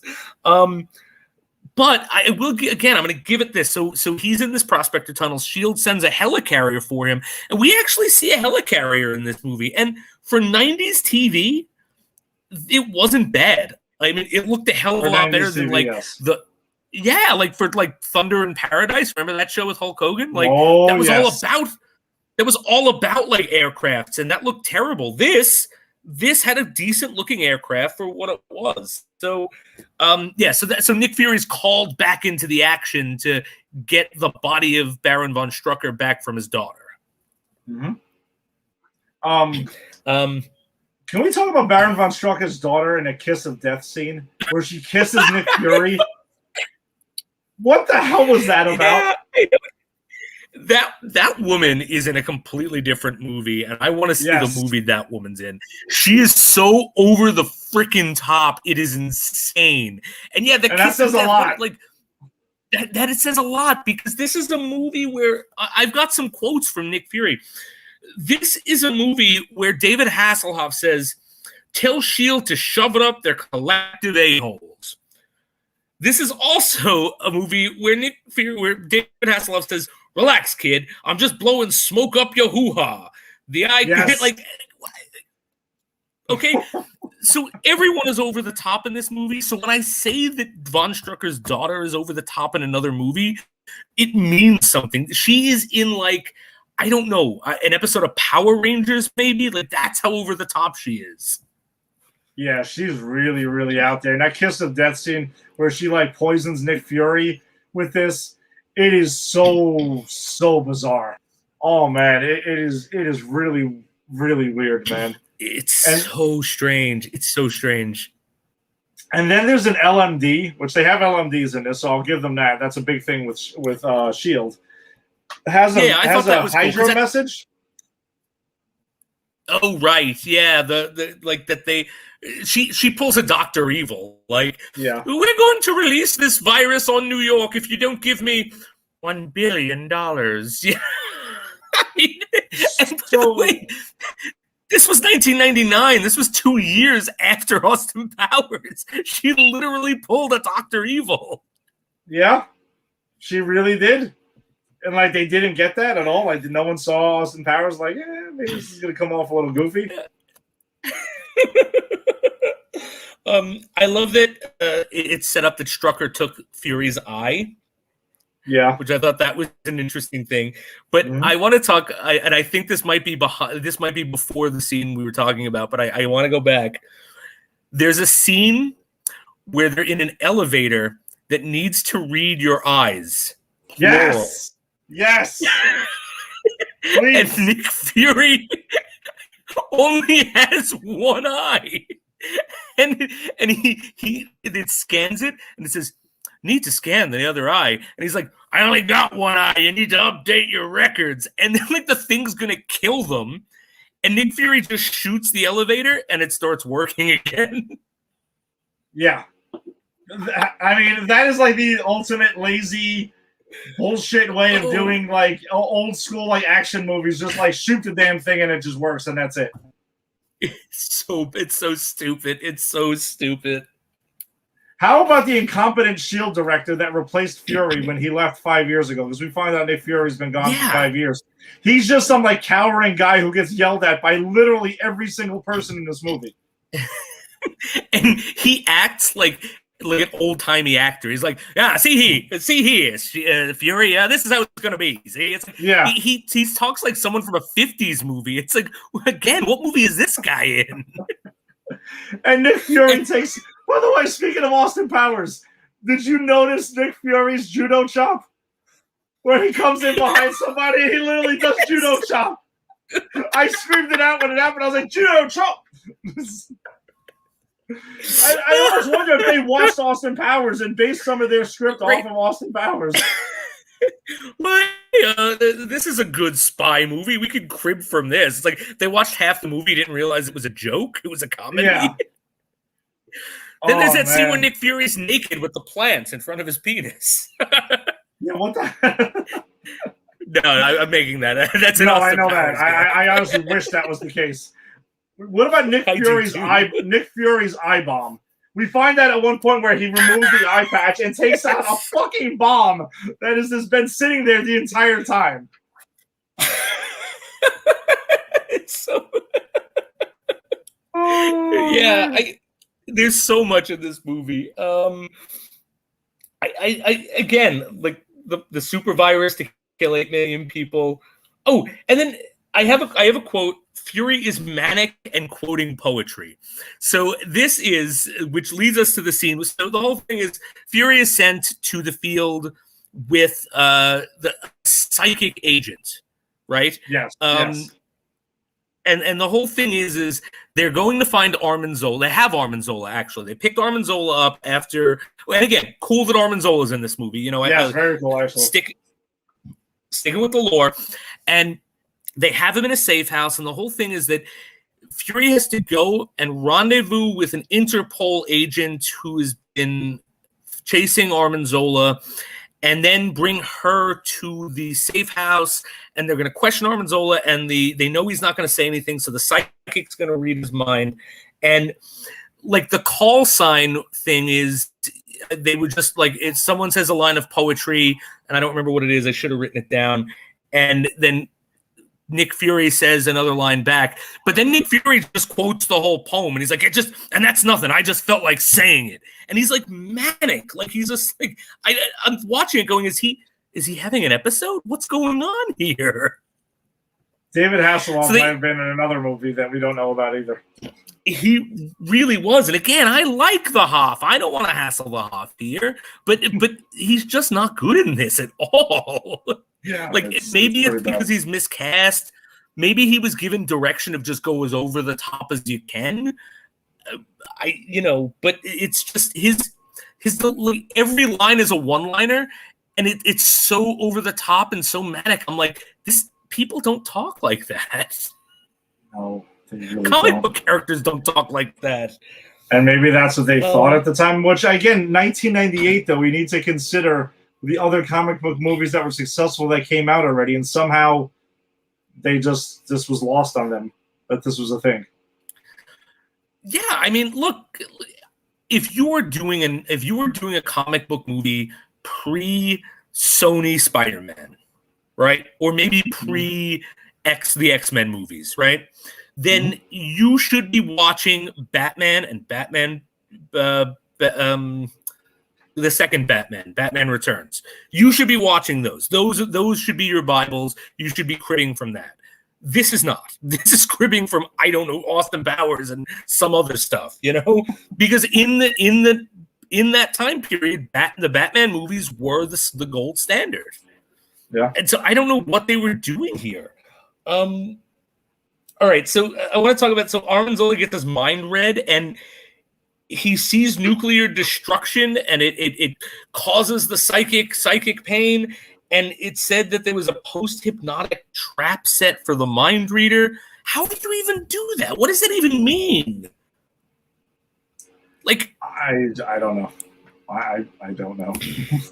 I have no idea what it means. Jonathan, by the way, he has a theory. They never told him what role he was playing. They just told him to make it up as he goes along. I mean, I don't even know if there was a script for this thing. I mean, yeah. I mean, I wouldn't be surprised if there wasn't. Just make quips. Quip. Yes. And then they get to Interpol, right? I'm sorry, they get to Armin Zola. They have this thing, and then inexplicably, the Interpol agent tries to seduce Fury, right? She's like, "Oh, come here. There's a mole in here, and we got to find him." But hey, you're sexy, and he's like, "Hey," and to the movie's credit, he's like, "This is ridiculous. Like, what is going on that's here? ridiculous. Okay, that's ridiculous." And then it's like, no, she's actually not Armin. She's actually Baron von Strucker's daughter in disguise. What? Yeah. How did that happen? And this is where the kiss comes, right? This is what she gives him the kiss. That was the kiss of death. Yeah. And my question is, who vets these agents? And yes, and it was Strucker's daughter, aka Spray Face, because she literally sprays her in the costume. Yes. How absurd was that? It's not even like the cool things that we get in Mission Impossible or anything like that. Like, oh, it's like a mask. No, she literally sprays it, and that's how they do, like, you know, like disguises in this movie. That's right. That's why I coined it Spray Face. That's her villain name. God. Ooh, I'm the Cisco of this show. I give villain names now.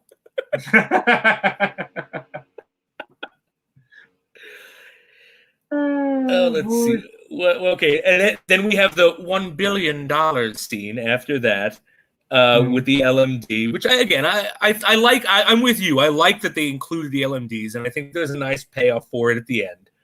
Yes, when Fury uses the LMD and they kill the LMD, and it's really not Fury, and obviously we all knew that was coming. Yeah. That was like foreshadowed beyond belief. Right. But again, like, it's earned. It's fine. I thought it was good. Yeah, it's consistent.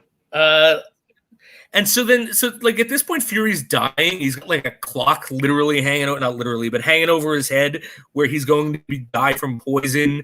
And the old timey agent from S.H.I.E.L.D, the guy who's head of S.H.I.E.L.D. now, who just hates Nick Fury for reasons, like is trying to like make sure he'll stay put. And then Fury and the psychic and exactly. I'm someone else for Halloween. I was gonna exactly. So, and then they get the inept British sidekick, and all three of them go off on their own mission to stop Hydra, and they get caught immediately, like immediately. In actually the funniest part of the movie, I thought, which is the judo chop thing, because it's the British agent going like, I got high marks in self-defense. I've got this. And he sneaks up behind the guard and he gives him the judo chop, and the guard looks like, fuck you doing?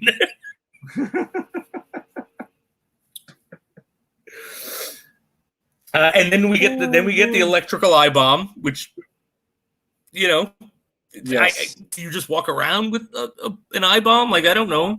Oh, yeah, I'm sure he had it since the tunnel. I'm sure when he was in the tunnel, like, he had the eye bomb with him the whole time.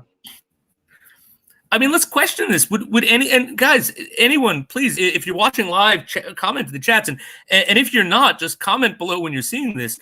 Would you wear a bomb in your head? Because that's ultimately what he's doing. He's wearing a bomb in his head. Yes. Eye patch covering a bomb, active bomb, live bomb in his head at all times, apparently, and just whenever the hell he might need it. It's not like he goes to Q branch or anything and like gets the weapons and stuff at any point. Right. Like, he hasn't been an agent of S.H.I.E.L.D. for 5 years. Does he just have like a bag full of like eye bombs, like, or a bag full of eyes that do different things? I go grocery shopping. Let me get my price scanning eye. You know what I mean? Yeah, see, Jonathan, it's true. Maybe the eye bomb was there to blast his way because he's trying to dig to get to the Punisher's tunnel. He's like, I know Castle's down here somewhere. Look, all I got to do is catch him when he's not doing his naked Tai Chi, and maybe we could team up. If he's doing his naked Tai Chi, I just got to stand there and chew the cigar. Got to leave a naked man alone. Dude, how great would that have been if he's gonna like hacking his way through and then he runs into naked Frank Castle doing his meditation shit.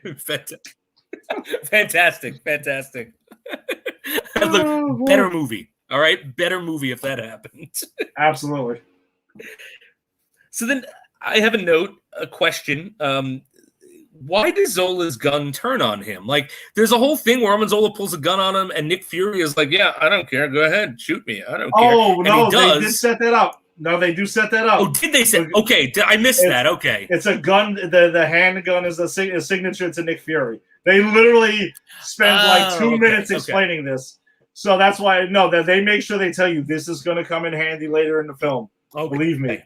So, my bad. Dude, you may have dozed blacked out during that. Yeah, or I'm not gonna lie, I did doze off a couple times while watching this movie. So did I, so I don't doubt it. It was pretty awful. But listen, we're doing this so you don't either have to, or if you're like Jason and I and you can want to watch bad movies for entertainment value, yes, completely of not what it's not intended for, you can find entertainment value in there. True. Actually, I want everyone to think of this as my backdoor pilot into doing a bad movie show on for Pop Culture Pros. Farachi, think about that. And then I got one more line down. This is literally the last thing I have written down. Pop cycle. Get it? Pop cycle. Yes. No sense of humor. Thank you. I know it's funny, Jason. I'm not gonna lie. I had it in my note. I wrote popsicle line. But I didn't recall. I knew there was an insane popsicle line, and thank you for helping me to jog my memory to know exactly what the hell it was. That's what I was like. I was almost going to popsicle. I was almost going to just like, that's enough. I think I'm done. Because Baron von Strucker is frozen, and it's her father. So they're like, oh, here's a popsicle. I'm like, holy shit, you guys really went for it. And the fact that it's not even that he makes the joke, okay? Look, I've been watching that movie for an hour and a half. That's in line with it. But the fact that it is popsicle, get it? Popsicle. No sense of humor. Like, he pushes it. I'm telling you, maybe no script. So maybe he just, Hasselhoff was just improvising and that's it. Oh, man. And so then this movie ends with, with Strucker, they kind of like Strucker returns, and then you like his daughter has another over the top moment, and this was supposed to be a pilot for a show that thankfully never happened. Yeah, they that was a lot of balls for them to really go for that. Oh God, this is more balls. This is more nerve than the end of Super Mario Brothers. You're never gonna believe it, guys. Wah, wah, wah. It's like, that was less nervy than this. To think that this was going to set TV ablaze and give us a Nick Fury series, get out of here. Oh man. But listen, again, if you're into the stuff, you want to get a good laugh, or maybe have a few drinks, or maybe go ahead and smoke a little bit and enjoy this. Definitely be inebriated if you're going to go for this. Having said everything bad I just said about this movie, find it on YouTube and watch it. Like, if you like Ben, like, right. and don't watch it by yourself. Have look, if you're vaccinated, you got friends who are vaccinated. We're getting back in the real world. Have some friends over. A nice bottle of whiskey or something, maybe a little, if you want, whatever you partake, no judgment here, whatever gets you there. Maybe both. And watch, maybe both. And watch this movie and just have fun with it. Because as crazy as it is a lot of fun. Like I dozed off because I was watching it by myself on my computer because my wife does not watch these movies with me at all. But I can't totally knock her on that one. No, I can't blame her at all. I wouldn't watch these movies with me either. Angie didn't watch this one either. Angie sat this one out. Yeah. Even though she saw Punisher. Oh, well, good on her. Good on her for watching at least the best of the ones so far. This is true.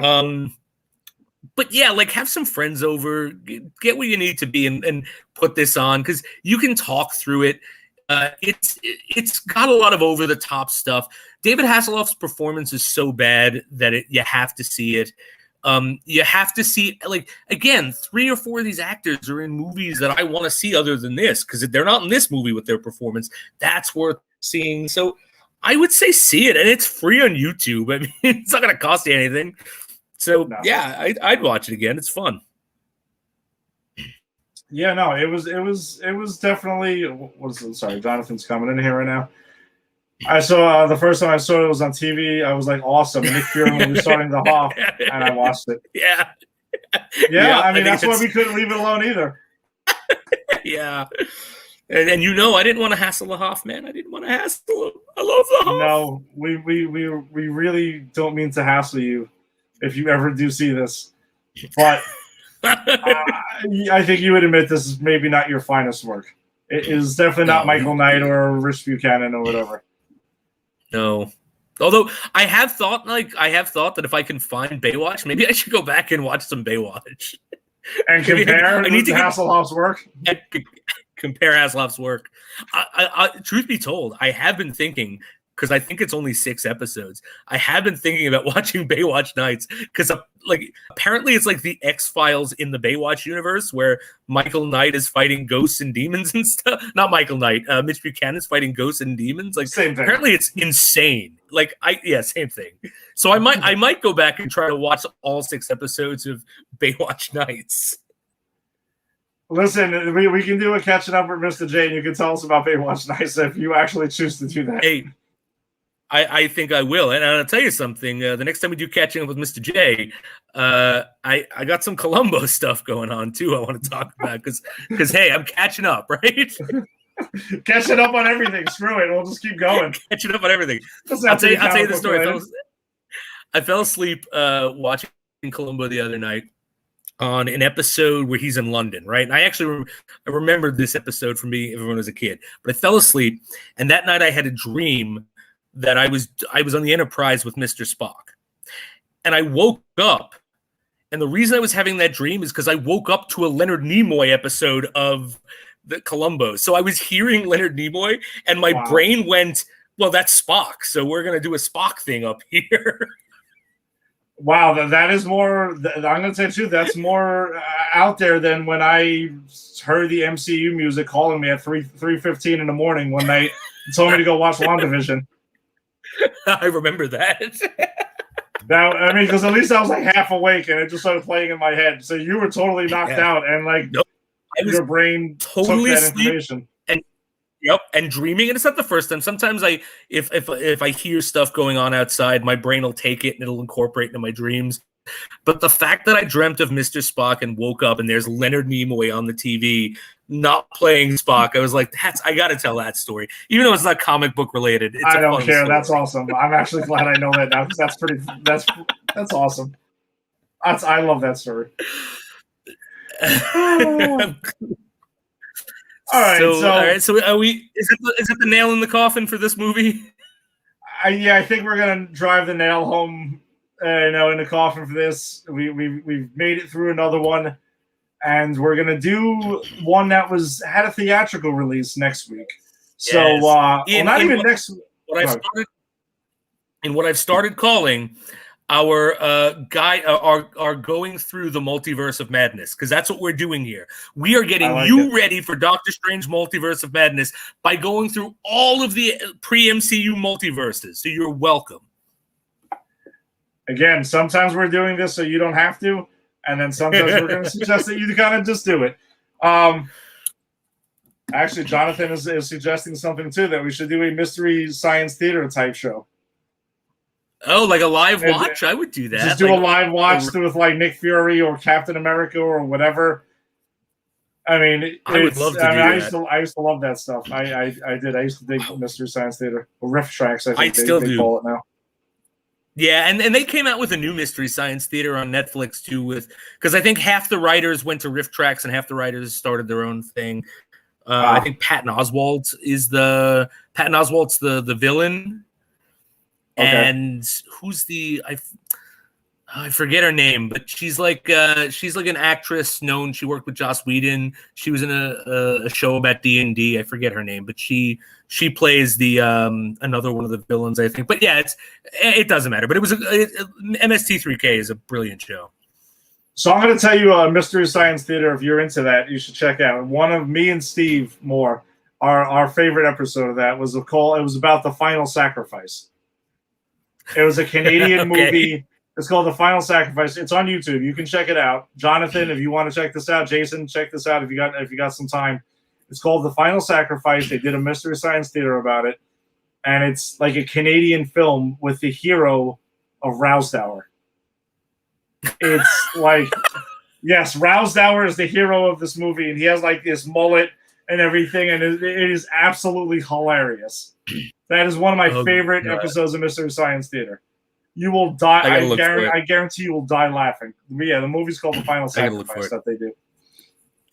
I'm gonna look for it. That show is always funny. Absolutely. I've seen like so many episodes. Like I actually think like my love for bad movies comes from that show. Like partly because around the time I was watching that is when I discovered Troll 2 and the stuff. And I loved watching those movies, and I love watching people rip them apart.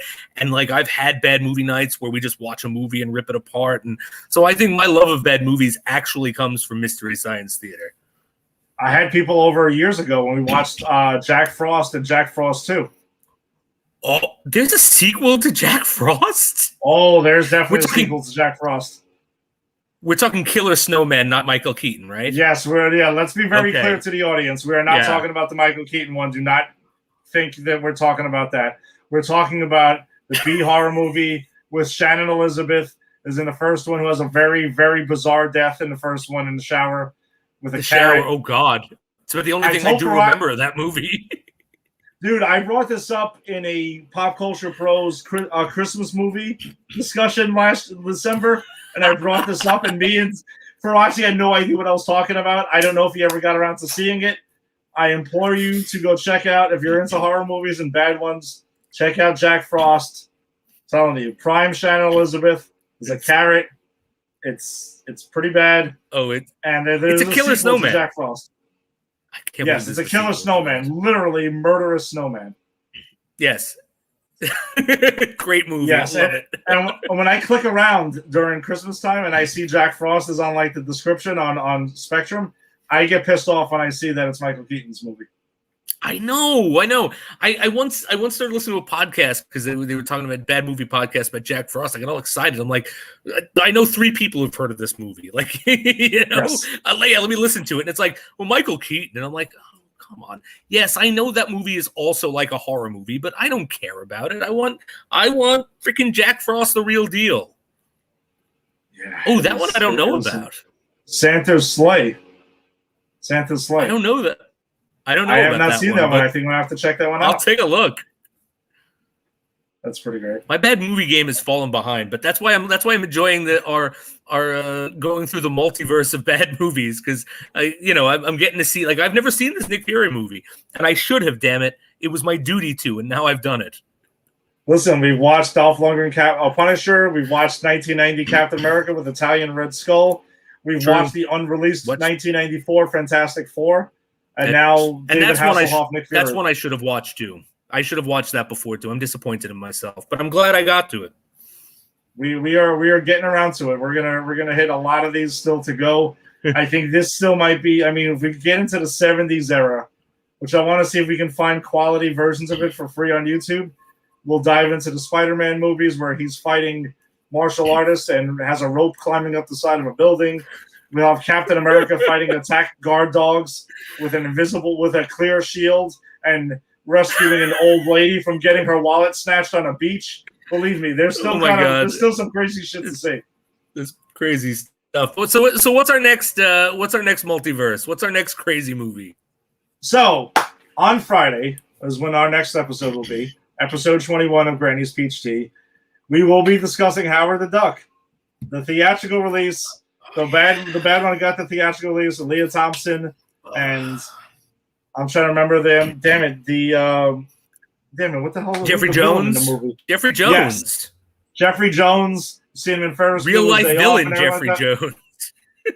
Yes. Actually. Yeah. Unfortunately, I used to love that guy because he was in a lot of, like, he's in Beetlejuice. He's the dad in Beetlejuice. Ferris Bueller's Day Off. He was everywhere in the 80s. He was in not Son of a Woman, the Devil movie, Devil's Advocate. Like, he was everywhere. And then he was caught with all that child porn, and now rightfully so. Unfortunately, now he's a real life villain. Yeah, exactly. Well, Jonathan, I see you love Howard the Duck. Come join us on Friday night. We'll be talking and having a chat about Howard the Duck, because it is a Marvel movie.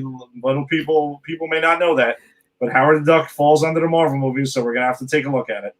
All right, so thanks for joining us. No, we're going to. I don't care. We're ready to do this. We're listen. We don't half step about this. We're fully committed to this damn thing. We're gonna see it all. All right, so thanks for joining us tonight on our Sunday episode.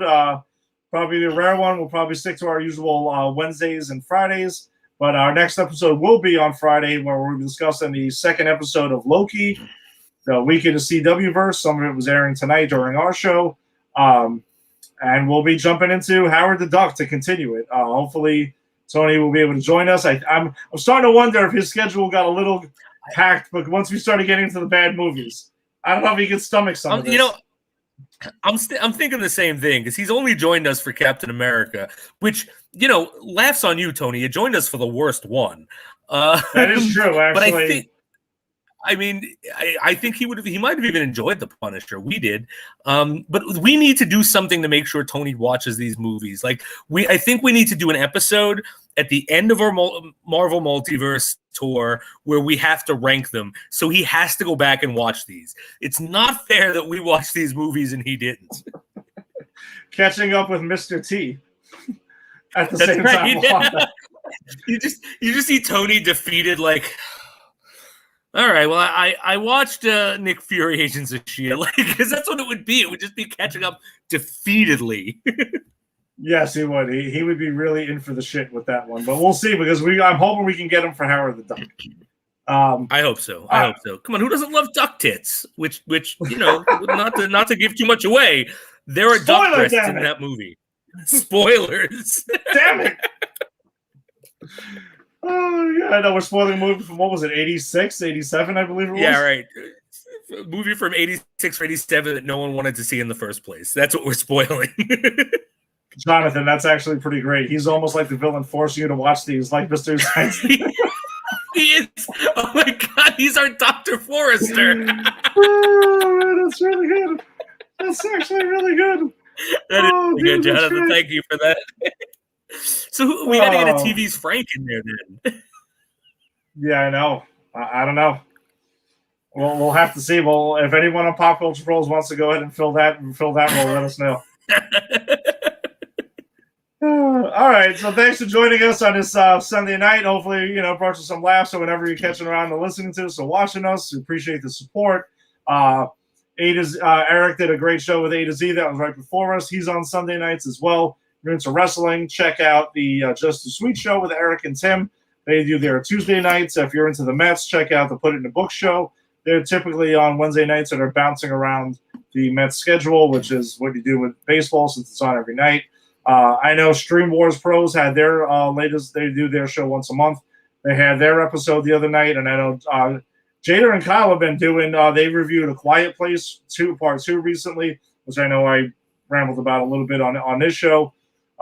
So check out Jada and Kyle. They're checking out new movies that are there. I know they have a review for Army of the Dead, which I didn't get a chance to check out yet, which I would like to, even though it's on Netflix and staring me in the face, but I'll get around to it. But I have a lot of comic book stuff to watch apparently, and baseball. So, I got to squeeze that into the schedule. So check that out. If you're listening to us on Facebook or watching us on Facebook, join our Facebook group called Granny's Peach Tea. We share news constantly about everything that we cover on the show, comic book related, casting news, movie announcements, this and that. Release trailers on there. So get in the conversation. It's daily there. If you're checking us out on YouTube, on Pop Culture Pros, subscribe. Hit the subscribe button. Subscribe there. Check out all the cool shit that we got going on Pop Culture Pros. And check out the website for Pop Culture Pros, where there's a bunch of written reviews that are on there. You got our shows that are on there, links to our shows, how to listen to it, watch it, whatever the heck you want to do with it. And that's that. So stay safe out there, everybody. Let's keep this thing going. Let's get this damn COVID crap completely behind us so we can go back to enjoying movies. And just before the show, we had found out that Jason and I will be seeing Black Widow in IMAX opening weekend. So in prep for our show, very excited for that. So that will be the first time Jason and I have seen a movie. Yeah, since Far From Home, right? Spider-Man Far From. Oh no, what was was Rise of Skywalker after that?